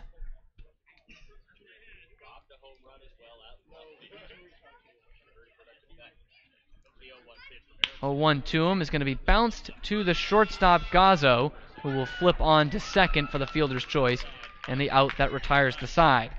But the Gatemen get a couple more, 3 to be exact. 2-run homer from Ryan Kreidler, another RBI from Oliver Dunn. They lead it 11-2 as we hit the 7th inning stretch here at Eldridge Park in Orleans. And a guy who has been busy pumping his fist all day sending runners home is Mike Mobbs, the third base coach, and he's with our sideline reporter, Mary Orders. Thanks, Cam. So, Coach, how important was it to get off to the early lead? Oh, it's huge. Anytime you can get a few runs early, it helps the pitcher relax, helps the defense relax, and we've done a good job pouring it on every inning, putting the pressure on, scoring every inning. The Gatemen have been up the whole game. How do you keep the guys motivated in a game like this?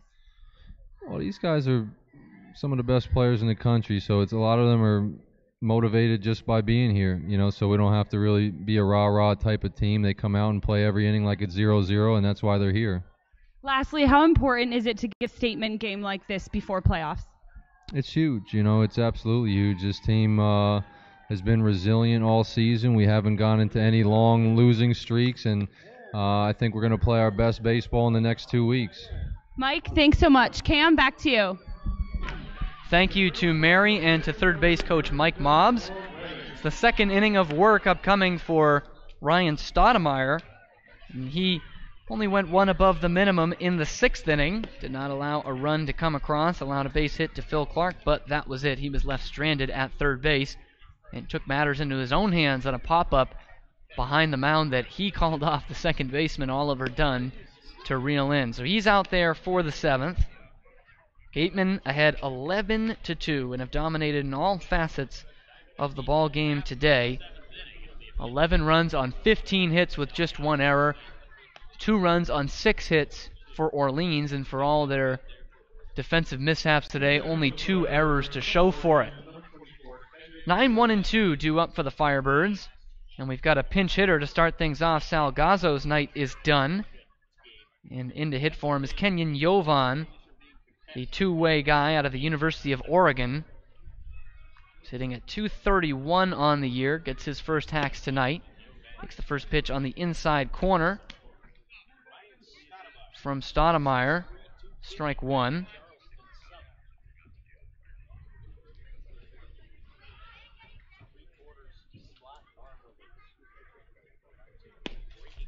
This one's going to be in there for a called strike 2, 0-2.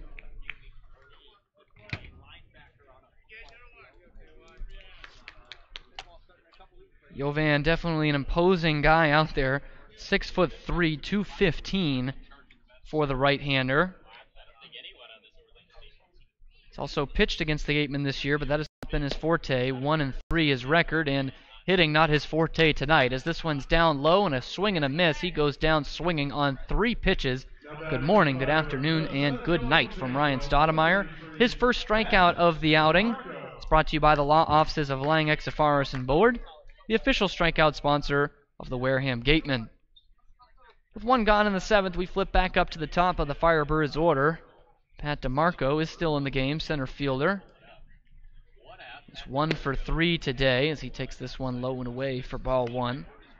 Singled, stole a base, and scored all in the first inning. But since then, it's been tough. A strikeout in the 2nd and grounded into a crucial 6-4-3 double play with the bases loaded in the 4th. 1-0 is going to catch the strike zone on the inside black. Evens the count at 1-1 with 1 man out. DeMarco at 265 on the year for the Firebirds. This one misses just off the outside corner. 2-1, he is now ahead of the count. He's got 3 doubles, a couple of homers, 12 RBI, but only a 285 OBP. Certainly a number you'd like to see higher from your leadoff hitter. This one's going to be bounced to second base. Oliver Dunn takes on a couple of hops and retires DeMarco for the 3rd time tonight. He is now 1 for 4. So now J.J. Blade, the right fielder, will stand in.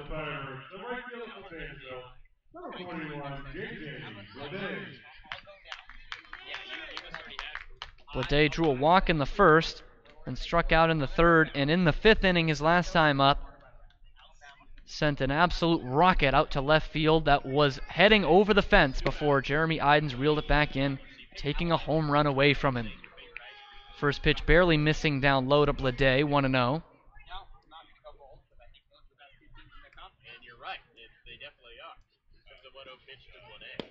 1-0. This one is going to catch the outside corner, even things at 1-1. Blade at 302 on the season, 9 doubles for him, a couple of triples as well, 4 homers and 12 RBIs. So the power numbers are there, although he's had one taken away from him tonight. This one going to miss down low and away to the left-hander. 2-1 the count.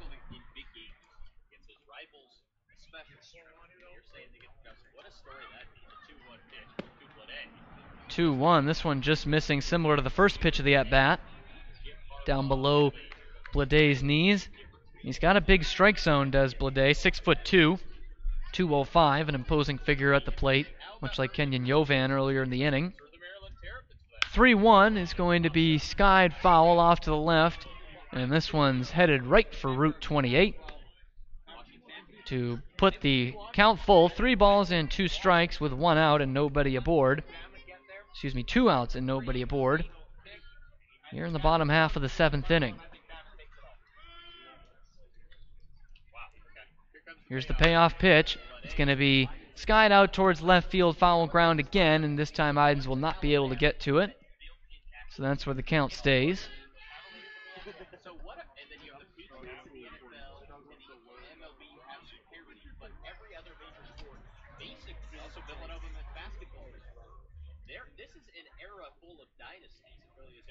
Here's that 3-2 again. This one's going to bounce up to the plate.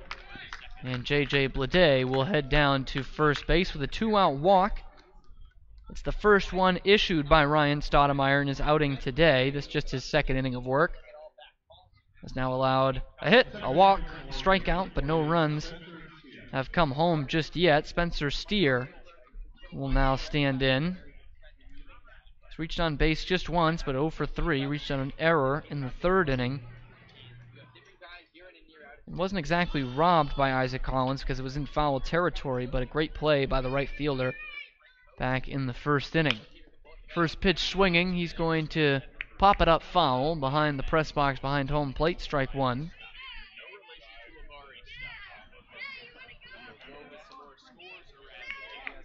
Spencer Steer out of Oregon, .310 average, one of the best on the team. In fact, it's good for 3rd best for the Firebirds. Leader in that category is Logan Wyatt at .319. This one's in there for a strike, though, and Stoudemire has quickly got him in the hole, 0-2.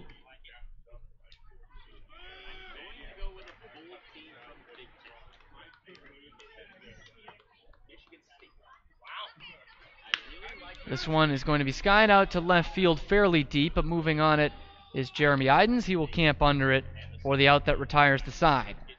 7 in the books for the Firebirds and the Gatemen. We head to the 8th. It's 11-2 Wareham here on the Gatemen Baseball Network. Soft as a Grape has 10 retail locations on Cape Cod, so even when you're cheering on your Gatemen at any away games, stop into a Soft as a Grape store for the best Cape Cod products. Stores located in Falmouth, Mashpee, Woods Hole, Hyannis, Chatham, Provincetown, Edgartown, Oak Bluffs, and Vineyard Haven. From beach day to every day, Soft as a Grape has you covered.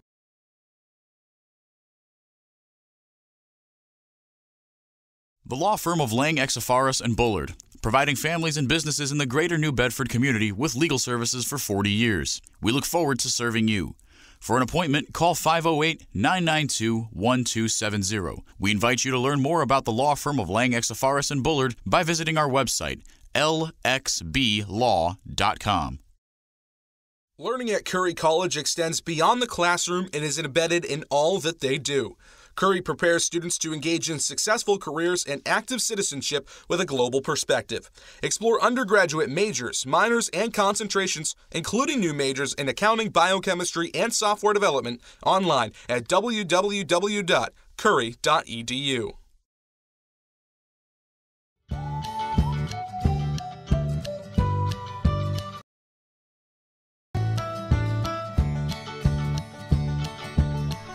To the 8th inning we go. It's still Adam Erickson who came on in the 7th for the Firebirds. He's on the mound, and he will get 5, 6, and 7 in the Gatemen order. And needless to say, this has been a part of the order, as has pretty much everyone in the Gatemen lineup that has done damage. Gian Martellini will start things off, followed by Lyle Lockhart and Drew Millis.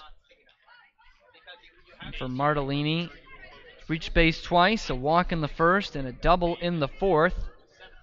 Put him at 1 for 3 on the day, a fly out to center in the second, and a strikeout in the sixth, the other two results.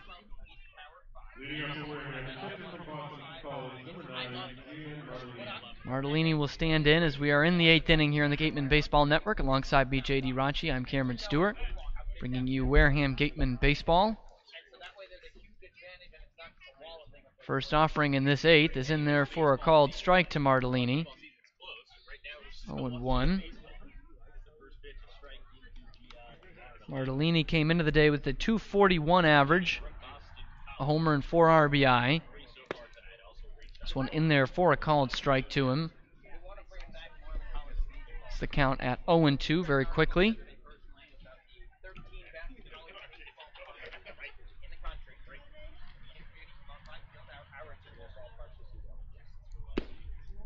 .02 waste pitch, going to miss low and outside. Boston College Eagle going to lay off it. 1-2 is now the count.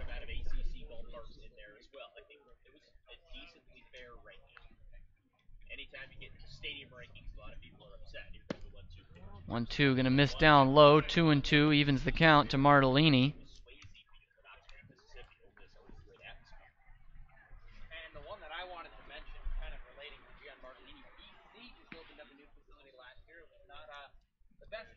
Here's the 2-2. This one's going to be skied out to right field. But it's the second baseman who will get down on it and will make the catch for out number 1. That is a defensive change out there. It's now Andrew Martinez who is out at second base. Out of UC Santa Barbara, he will reel in out number 1. They retire Martellini for the 3rd time tonight. The first out of the 8th inning. Now Lyle Lockhart will stand in. He's reached base twice, reached on an error in the 3rd, and touched all 4 of them back in the 1st with a grand slam to left field from the right side of the plate. This one misses down low and away for ball 1.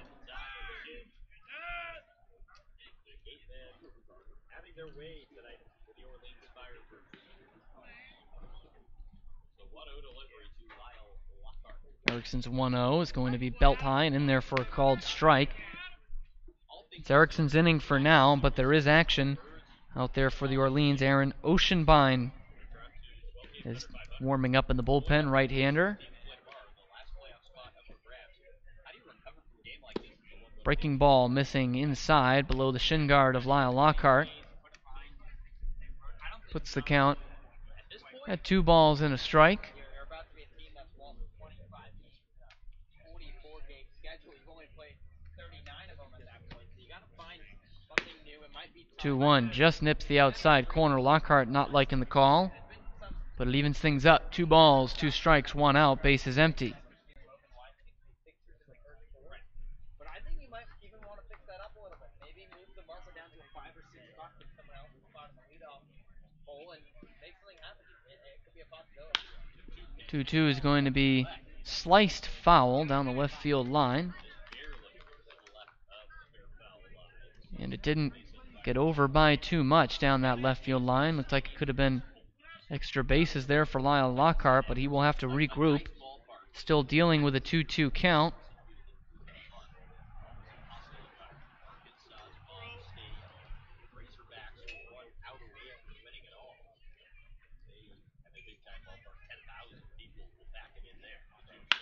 Two lasered right up the middle, a base hit for Lyle Lockhart. A sharp single is his second hit of the day, and he's aboard with 1 out ahead of Drew Millis. Boy, I'll tell you what, it's going to be tough to figure out who's player of the game for our post-game interview today. Lyle Lockhart's got the grand slam and 4 RBIs plus that hit now. Oliver Dunn's got 4 hits, including 2 doubles. Jeremy Idens has the home run robbing catch and a couple of singles, couple of RBIs. Skylar Hunter with 3 hits. It is going to be tough sledding to figure out who is our player of the game tonight. An embarrassment of riches for the Gatemen offense tonight as the first pitch is cut on and missed by Drew Millis.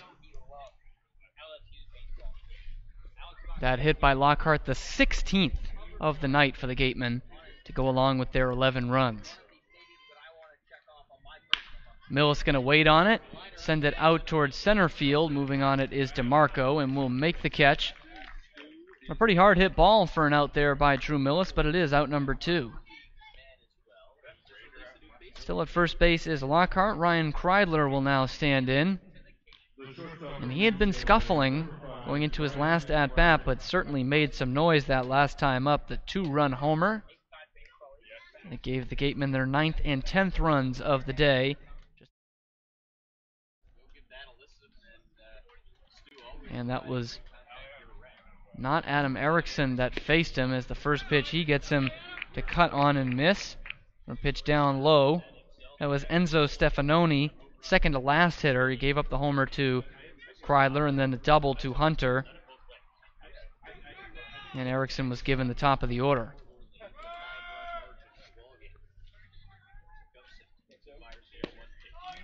Oh, a hold up the swing, does Kreidler. Not a bad looking pitch either, but will be laid off for a ball, 1-1.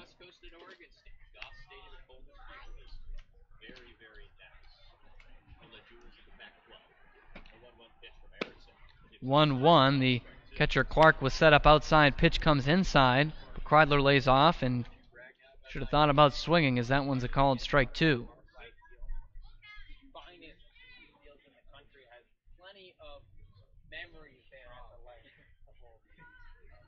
Kreidler choking up on the bat and will smoke this one foul down the left field line. So the count stays at 1-2 with 2 men out, and Lyle Lockhart leading off of first base.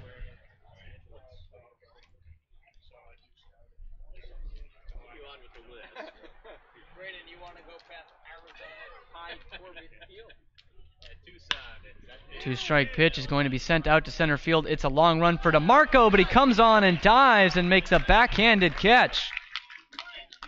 A web gem for Pat DeMarco there to end things in the 8th inning, but it's still the Gatemen up big as we head to the bottom of the 8th. 11-2 Wareham here on the Gatemen Baseball Network.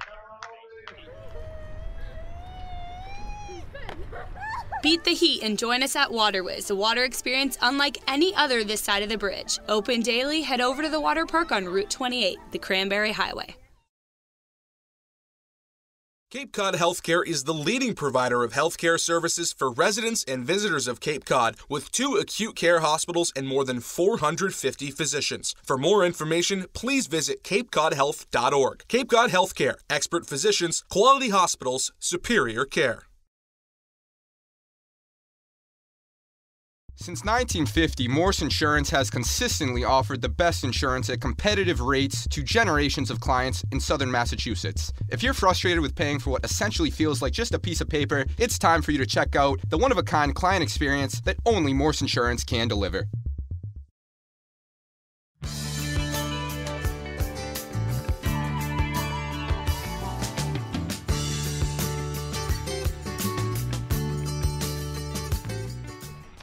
As we head to the bottom of the 8th inning here from Eldridge Park in Orleans, it is still Ryan Stoudemire out there for the Gatemen, and he will get 4, 5, and 6 in the Orleans order, starting with the very dangerous Louisville Cardinal Logan Wyatt, who will stand in. Has been pretty quiet today. Did have an RBI single in the first, but since then a couple of flyouts to Jeremy Idens out there in left field. Has yet to face Stoudemire. The first pitch is going to miss for ball 1. And I think one thing that has gotten overshadowed in this game because of the offensive outburst has been the Gatemen pitching. This one's in there for a called strike to Wyatt. Tyler Kaiser looked like he was falling apart in the first inning. Then you get 5 strong out of him, gives up just the 2 runs that came in the first. Now you got Ryan Stoudemire, who is normally a late innings, high leverage guy. This one's going to be on the ground to shortstop. Ryan Kreidler takes it easily. Barely has to move, and will throw it on to first for the first out. And now you're working into your 3rd strong inning of work out of him. This has been very impressive because usually when Stoudemire comes in, he comes in the 8th or 9th inning, not the 6th.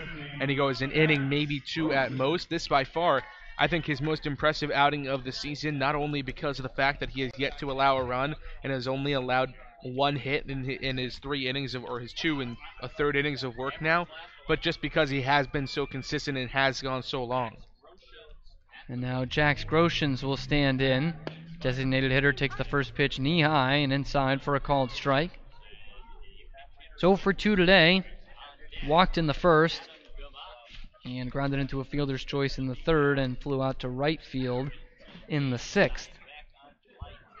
And I think if there aren't 16 hits on the board, you could even consider Tyler Kaiser for player of the game, especially with the bounce-back performance he had after that ugly first inning. He really bounced back and had a really fantastic outing, but there are 16 hits on the board. So many guys have performed well today for the Gatemen. This one's popped foul. There is room for Lyle Lockhart, but he is unable to corral it, reaching over the fence down on the first base side. So Groshin stays alive. 1-2 now the count on him. I think it's so funny at how upset Lyle Lockhart just got at not making that play. He's already got 2 hits in the game, including the grand slam. He's had himself an excellent, excellent day. He's made a couple of really nice defensive plays at first base as well. And he just couldn't make that play, but it would have been a tough play either way. But it shows that he is really a true competitor out there on the field. You heard Mike Mobbs tell that to Mary Orders. He says these are a lot of competitors, a lot of gamers on this team, some of the best players in the country. As this one misses up high, puts the count at 2-2.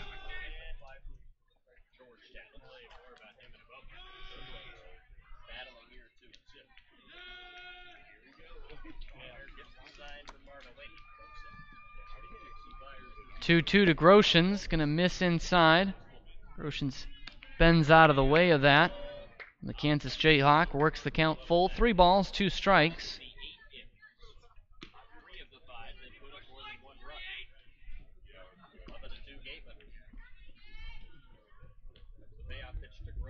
(3-2) is going to be pop foul, same spot. It's another opportunity for Lyle Lockhart. No, it's going to get right up over the screen. So he chased it all the way to the fence.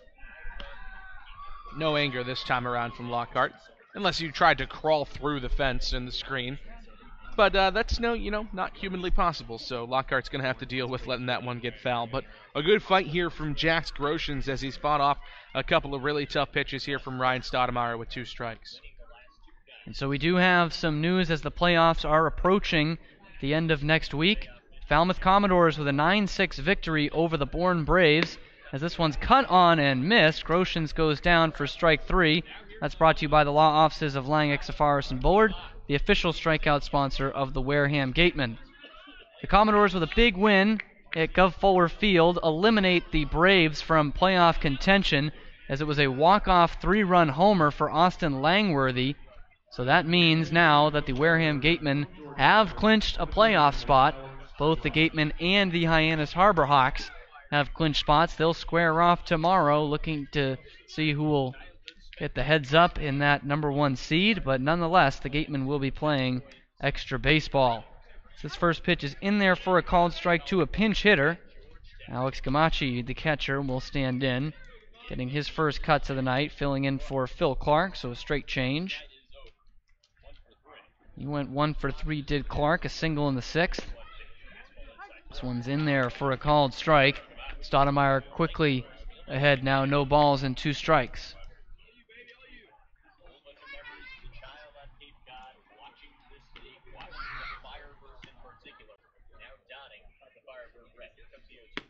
This one is going to miss inside to Gamache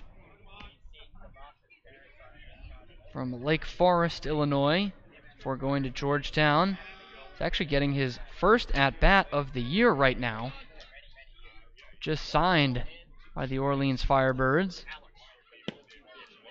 1-2 is going to miss down low. Works it from 0-2 to 2-2 against Stoudemire, who has struck out 2 already tonight.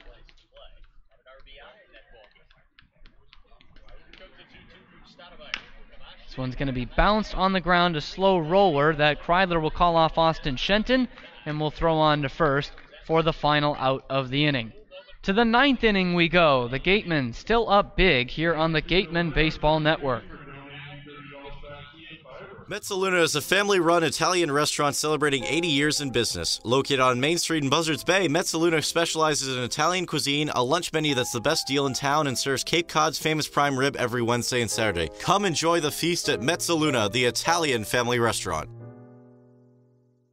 Village Signs of Mattapoisett. They do it all, from logo design, trucks and buildings, to boats. Village Signs has proudly served southern New England for over 35 years. Visit them at villagesigns.inc.com for all your signage needs. Northeast Maritime Institute's College of Maritime Science is a proud sponsor of the Wareham Gatemen. If you're looking for a career at sea, look to NMI's program of education, adventure, and employment on northeastmaritime.com, America's premier 2-year maritime college.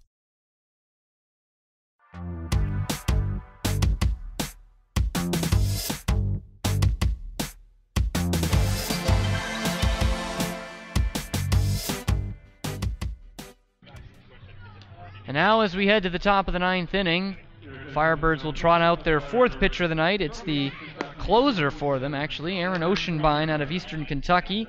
An 0-2 record with a 3.38 ERA. This is his 16th appearance, 15 of them out of the bullpen, but has also recorded 7 saves for the Firebirds this year. And for him on the year, in 18 2/3 innings pitched, he has struck out 33 and walked just 9. And for the Gatemen, he will get 9, 1, and 2 in the order. Skylar Hunter, Isaac Collins, and Oliver Dunn expected in this one. And we talked about the pinch hitter before we went to break. The final out was Alex Gamache. A bit of an interesting story. He is not exactly from the area, from Illinois, but used to come to Orleans to summer every year, and his parents still come down here, even him in his college years. And he was actually just down here on the Cape in the summer, vacationing like he always does, and he plays for Georgetown, a big program relatively, and he actually got signed by his hometown Orleans Firebirds. It's the at-bat right there, but going in at catcher for Orleans is James Free out of the University of the Pacific. So looks like the night is done for Gamache, as Oceanbine will come on now and face Skylar Hunter, who already has 3 hits today, 3 for 4, a couple of singles and a double. And we do have another defensive change. Matt Frazier for the Firebirds has moved out to left field, replacing Carter Aldretti. Remember earlier in the game, Spencer Steer moved from second to short, and Andrew Martinez came in, normally a shortstop, came in to play second, as the first pitch will go all the way to the backstop, missing for ball 1 to Hunter.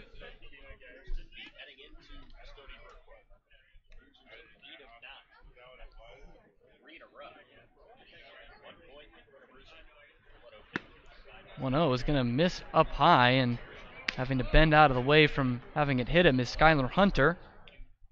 The loss tonight for the Firebirds will be 8 out of their last 9 going into that crucial game at Brewster tomorrow.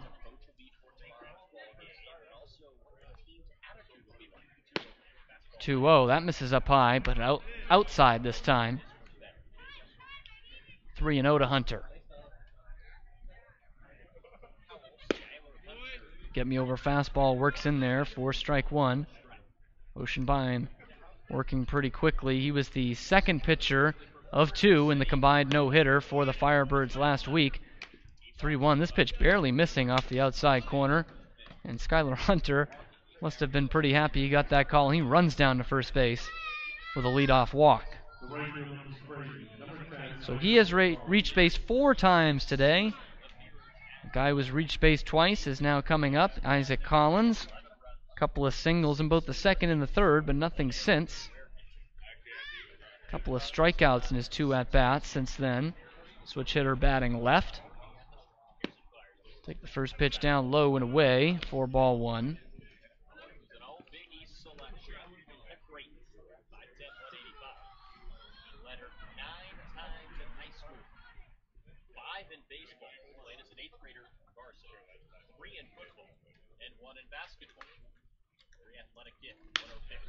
One 0 is going to be skied foul up above Route 28 and out of play. 1-1 the count. The leadoff runner is aboard at first base in the person of Skylar Hunter.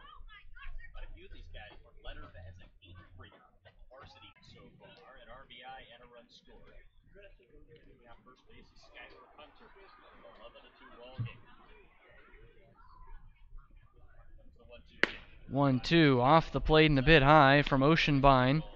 Evens things up at 2-2.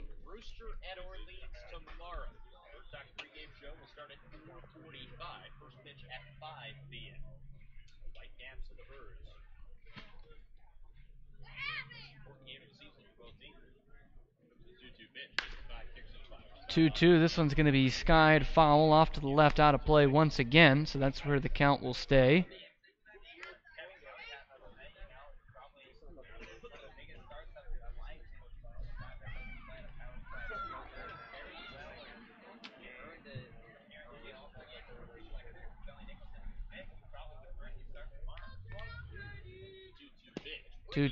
Cut on and missed. He had Isaac Collins way off balance on the breaking pitch there, did Oceanbine, and gets his first strikeout on the second hitter he faces. That puts an out on the board and keeps Skylar Hunter over there at first base. And arguably the hottest hitter in the Gatemen lineup right now.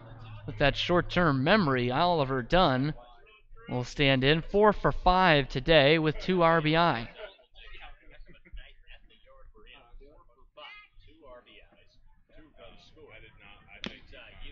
Dunn is going to swing right through the first one. 0-1.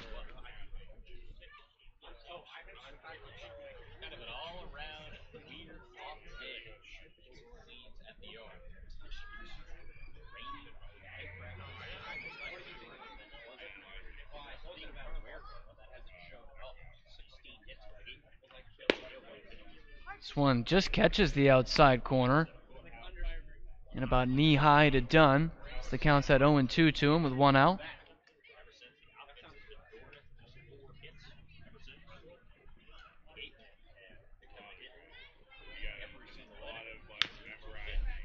O2 is going to be bounced foul down the first base side. So Dunn hangs in with that count. Of the 4 hits, split evenly with 2 singles and 2 doubles. That average going to go well up from 154 today.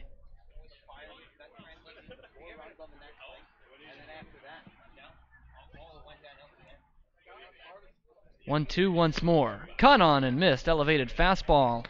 Sets down Dunn. The second out of the inning. It's the second strikeout of the day.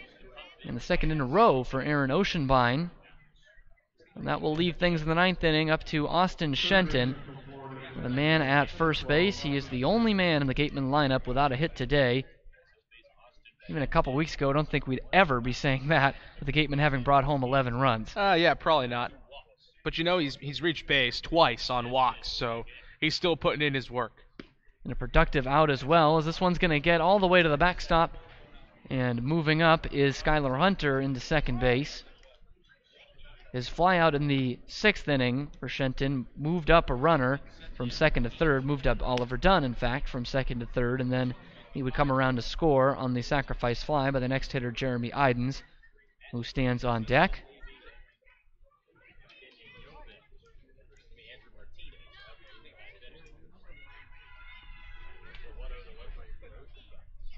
One-0 from Oceanbine, misses up high and away.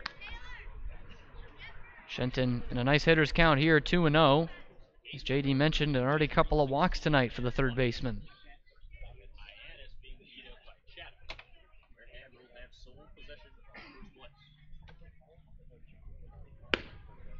This one is on the outside corner for a called strike one. Shenton didn't like it, looked a bit off the plate that time.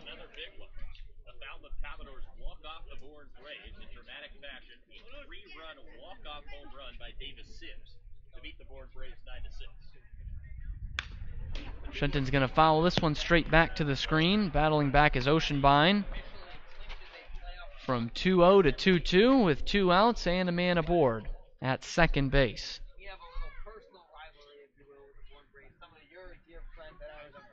It wasn't alliance, it's now a rivalry.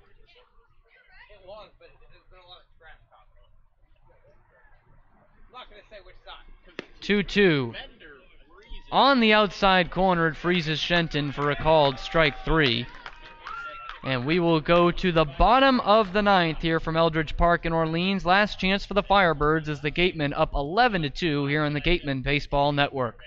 Legacy Insurance Agency at 213 Main Street here in Wareham can offer you coverage for all your insurance needs. We have the bundle discounts, the accident forgiveness, the vanishing deductible, no loss, etc. But unlike those other gimmick companies, we can quote you with multiple carriers. So forget the lizard and the price tool and come talk to a professional. We'll help you find what's right for you. Village Signs of Mattapoisett. They do it all, from logo design, trucks and buildings, to boats. Village Signs has proudly served southern New England for over 35 years. Visit them at villagesigns.inc.com for all your signage needs.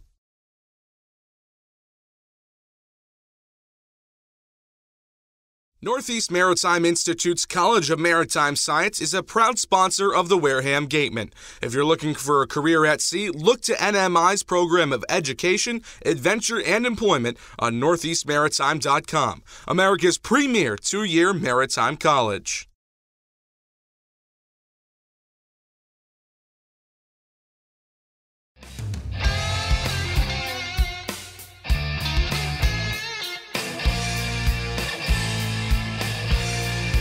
Is a catch by Idens. We are completely blocked at that spot down the left field line, but the left fielder did reel it in, and there's one gone in the ninth. Now Justin Levy will stand in. And tonight the Chatham Anglers doing the Wareham Gatemen a solid. Although Hyannis clinched a playoff spot, they dropped to Chatham 9-2. So the Gatemen, with 2 more outs here, will be in sole possession of first place with a matchup with Hyannis looming tomorrow. It's a big game tomorrow for the Gatemen. They've kind of clawed their way back ever since that protested game. The end of that protested game on the 18th was where possession of first place switched hands. It hasn't been the Gatemen since that point. It will be after tonight. But a big game tomorrow in terms of you're either going to play the Falmouth Commodores in the first round as the 3 seed, or you're going to play the Catuit Kettleers in the first round as the 4 seed if you're the Gatemen. So that is a huge, huge matchup coming up tomorrow. 2-0. Levy is not able to hold up the swing on that one. 2-1 now the count. It's pretty jammed up right now still in that Western Division. All those spots really are up for grabs. Just now the first two have clinched their playoff spots as this one's cut on and missed, even the count at 2-2. Whereas both the YD Red Sox and the Chatham Anglers have had their playoff spots secured in the East for the better part of a week now. So the Bourne Braves were eliminated today as the 2-2 is on the outside corner for a called strike 3. It is the third strikeout of the day for Ryan Stoudemire. They're all brought to you by the law offices of Lang, Exafaris, and Board. And now Andrew Martinez will get his first cut at it today, representing the last chance for the Orleans Firebirds. First pitch going to bounce into home plate for ball one. Usually you hear the term, I've seen crazier. And I don't think I've ever seen crazier than this. 11-2 down to their last out and nobody aboard. It looks bleak for the Firebirds, who have dropped 7 of their last 8 going into this one, as this one is going to be fouled off to the left and out of play. 1-1 now the count.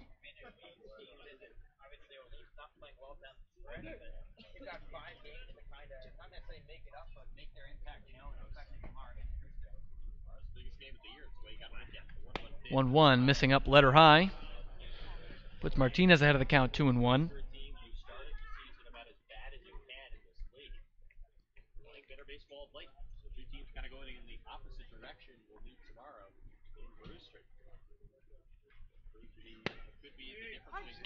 Pounded in there for strike 2.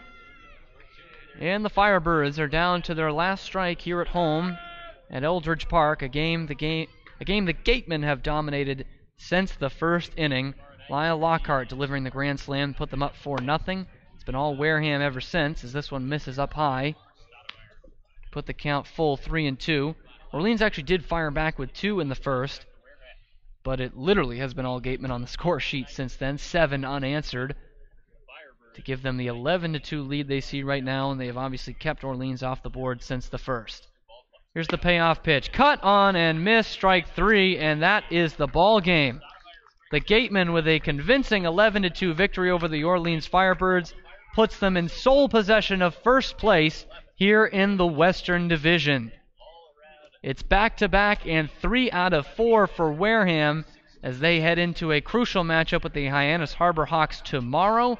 5:30 our start time. That game will be at Spillane Field. You can catch that here on the Gatemen Baseball Network.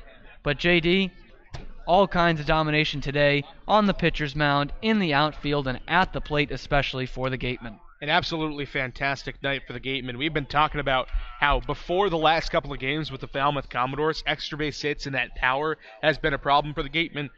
Not that way tonight.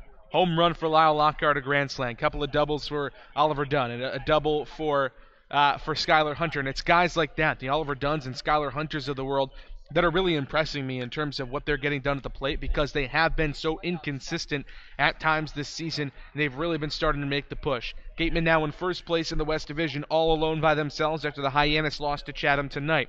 And then looking at the Orleans side, looking at the flip side of this thing, Orleans has put themselves in a dire situation. They have to win tomorrow. Otherwise, Brewster overtakes them for the final wild card spot. I should say the final playoff spot in the East Division. It is a crucial matchup not only tomorrow for the Gatemen to try to add to the 1-point lead they will have after tonight, but also for the Orleans Firebirds tomorrow against the Brewster Whitecaps to try to keep themselves out in front for that fourth place spot in the East. It's a crucial game for both these teams, as JD said, going into the Sunday matinee, if you will, an hour earlier for the Gatemen at 5:30. It all started with the bat of Lyle Lockhart, who delivered the grand slam in the first inning, his first homer in over a month, the first Gatemen homer in about 2 weeks, and that's what got things started, and because of that, he's going to be our player of the game tonight, the first baseman out of Houston. And after this commercial break, we will throw it to our studio host today, Henrique de Moore, for the start of the Gatemen Postgame Show. That's going to do it for JD and I here on the Gatemen Baseball Network. Thanks for tuning in. Tune in to the Postgame Show here with Henrique de Moore after this commercial break. Legacy Insurance Agency at 213 Main Street here in Wareham can offer you coverage for all your insurance needs. We have the bundle discounts, the accident forgiveness, the vanishing deductible, no loss, etc. But unlike those other gimmick companies, we can quote you with multiple carriers. So forget the lizard and the price tool and come talk to a professional. We'll help you find what's right for you. Located in Wareham Crossing, Coastal Orthodontics, longtime sponsor of the Wareham Gatemen, knows the importance of a healthy smile. Dr. Kevin Oliveira and his team at Coastal Orthodontics are a patient-focused practice, delivering professional, effective orthodontic treatment based on the individual clinical needs of each patient, resulting in beautiful smiles in a timely manner. With 10 years of experience using Invisalign, Coastal Orthodontics uses the most up-to-date dental equipment.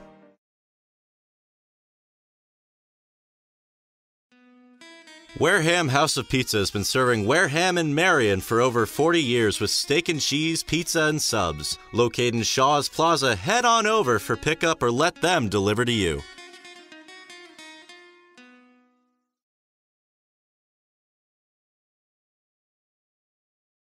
At the intersection of Route 195 and 28, Wareham Crossing, home of Lowe's, Target, and Red Robin, is the sponsor of the Gatemen Intern Program. They help to provide a world-class internship experience in broadcasting, marketing, sports management, and baseball operations.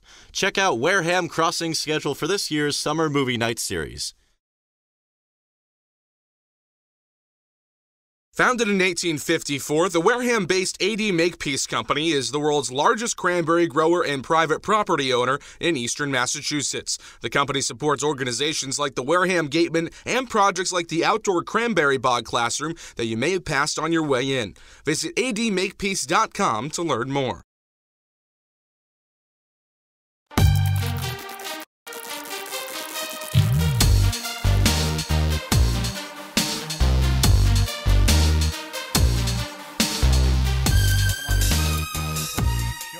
It is Henrique Demore bringing you the action post-game here from Eldridge Park in Orleans, where the Gatemen are big winners, 11-2 to be exact. 11 runs, 16 hits.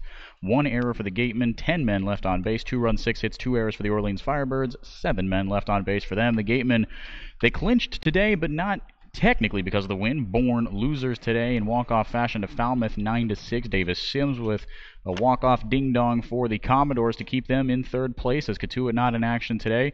But the Gatemen taking sole possession of first, 47 points now with their 23rd win of the year. They push their record to 23-16-1. Orleans down to 13-25-1.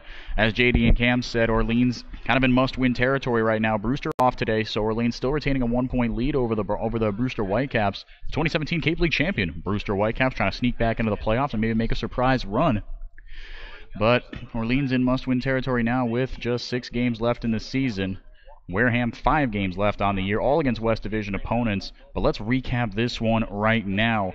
I mean, what else can we say except it was dominant front to back. It's just a messy scorebook day, but in the best way possible. 5 Gatemen with multi-hit games. Isaac Hollins, Oliver Dunn, Lyle Lockhart Jr., Drew Millis, and Skylar Hunter, all with multiple hits. Every Gateman reached base. Everyone got a hit and scored except for Austin Shenton, but even he managed to reach base twice despite going 0 for 4 on the day. The Gatemen were struck out in order after a Skylar Hunter walk in the 9th inning, but other than that, the Gatemen, they did reach base every single inning, I should say. And everyone, like I said, scoring. Oliver Dunn scoring twice. Ryan Kreidler scored twice. Skylar Hunter scored twice. Before we get into the rest of this offensive mess that the Gatemen made here at Eldridge Park, let's get into the pitching real quick because Tyler Kaiser was awesome. He was a bit of a rough outing just in the first inning. He gave up the 2 earned runs.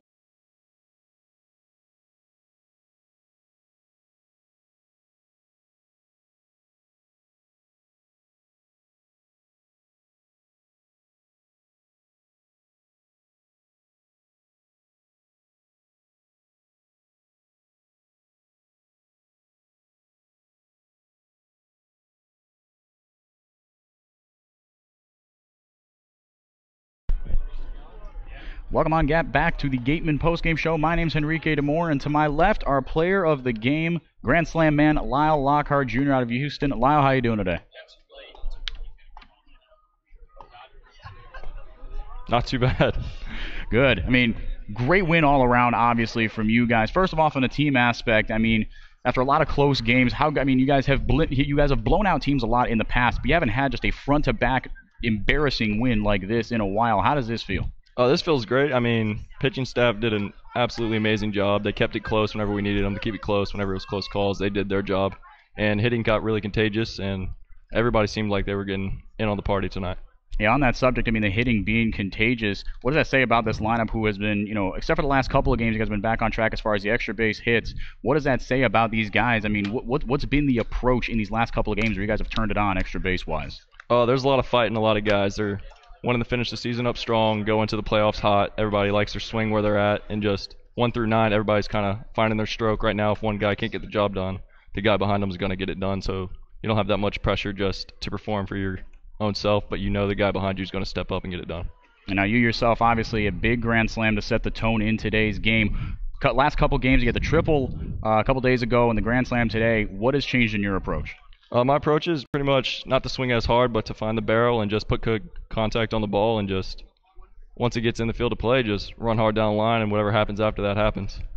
And defensively, you have been, you had big shoes to fill after Andrew Vaughn left, obviously. You've taken that responsibility with aplomb. I mean, you've made phenomenal play after pick after play. I mean, what does that, sorry, let me rephrase the question here. What sort of toll does that take? I mean, you're going down darn near the split, seems like once a game. Is that a part of your repertoire, or are you just kind of sticking your ball in the direction of the glove? That's kind of, defense is a huge part of the game that I take a lot of pride in. And it's kind of a part that I think is overlooked. For the most part at first base, a lot of first basemen, you really don't realize what they're doing until you actually take the time to actually watch a first baseman do what they do. And it's just something I take a lot of pride in. I like having my pitcher's back on any clutch situation. Just any little part that I can do over there at first base is something I take a lot of pride in doing. And it's just a part of my game I have a lot of fun with. Absolutely. So now 5 games left, all Western Division opponents, all big wins here. You guys try to lock up the one. What are you trying to? What's a goal that you say? Okay, over these next 5 games, if this happens, we will have succeeded. As long as we're competitive in all 9 innings of every game, you can't ask much more from your guys. As long as you are going up there with an approach, sticking with your approach, and trying to get the job done, whether you get out, line out, home run, hit, whatever it is. As long as the team at bat, productive out, I think we'll be just fine. All right, sounds good. Lyle, thank you so much for hopping on. Heck of a game today. Best of luck going forward. Thank you. That was Lyle Lockhart Jr. on the Gatemen Postgame Show. Big thank you to him, what he's done offensively for the Gatemen, especially today. The Grand Slam, like we said, on a 2-for-5 day. What a day for the Houston Cougar in the middle of the lineup. That'll do it for us here from Eldridge Park. My name's Henrique Demore. Thank you so much for tuning into this broadcast of Wareham Gatemen Baseball on the Gatemen Baseball Network. The general manager of the Wareham Gatemen is Andy Lang. Our sideline reporter is Mary Orders. Our beat writer, Ian Becerra. Special thank you to him for the segments he does and the writing he puts on the website. Special thank you to our producers today, J.D. Rachi and Cam, or our broadcasters, I should say, today, J.D. Rachi and Cam Stewart, and our producers today, Trevor Russo and Cam Gonsalves. Again, your final score from Eldridge Park, 11-2 in favor of Wareham. We thank you for listening to the broadcast. My name is Henrique Demore. Tomorrow, back at it against the Hyannis Harbor Hawks at home, a 5:30 start time instead of the usual 6:30, so we will have the pregame show up by 5 o'clock for you on our YouTube channel. Again, 11-2, Gatemen win here at Orleans. I'm Henrique Demore. Thank you for listening. Have a great night.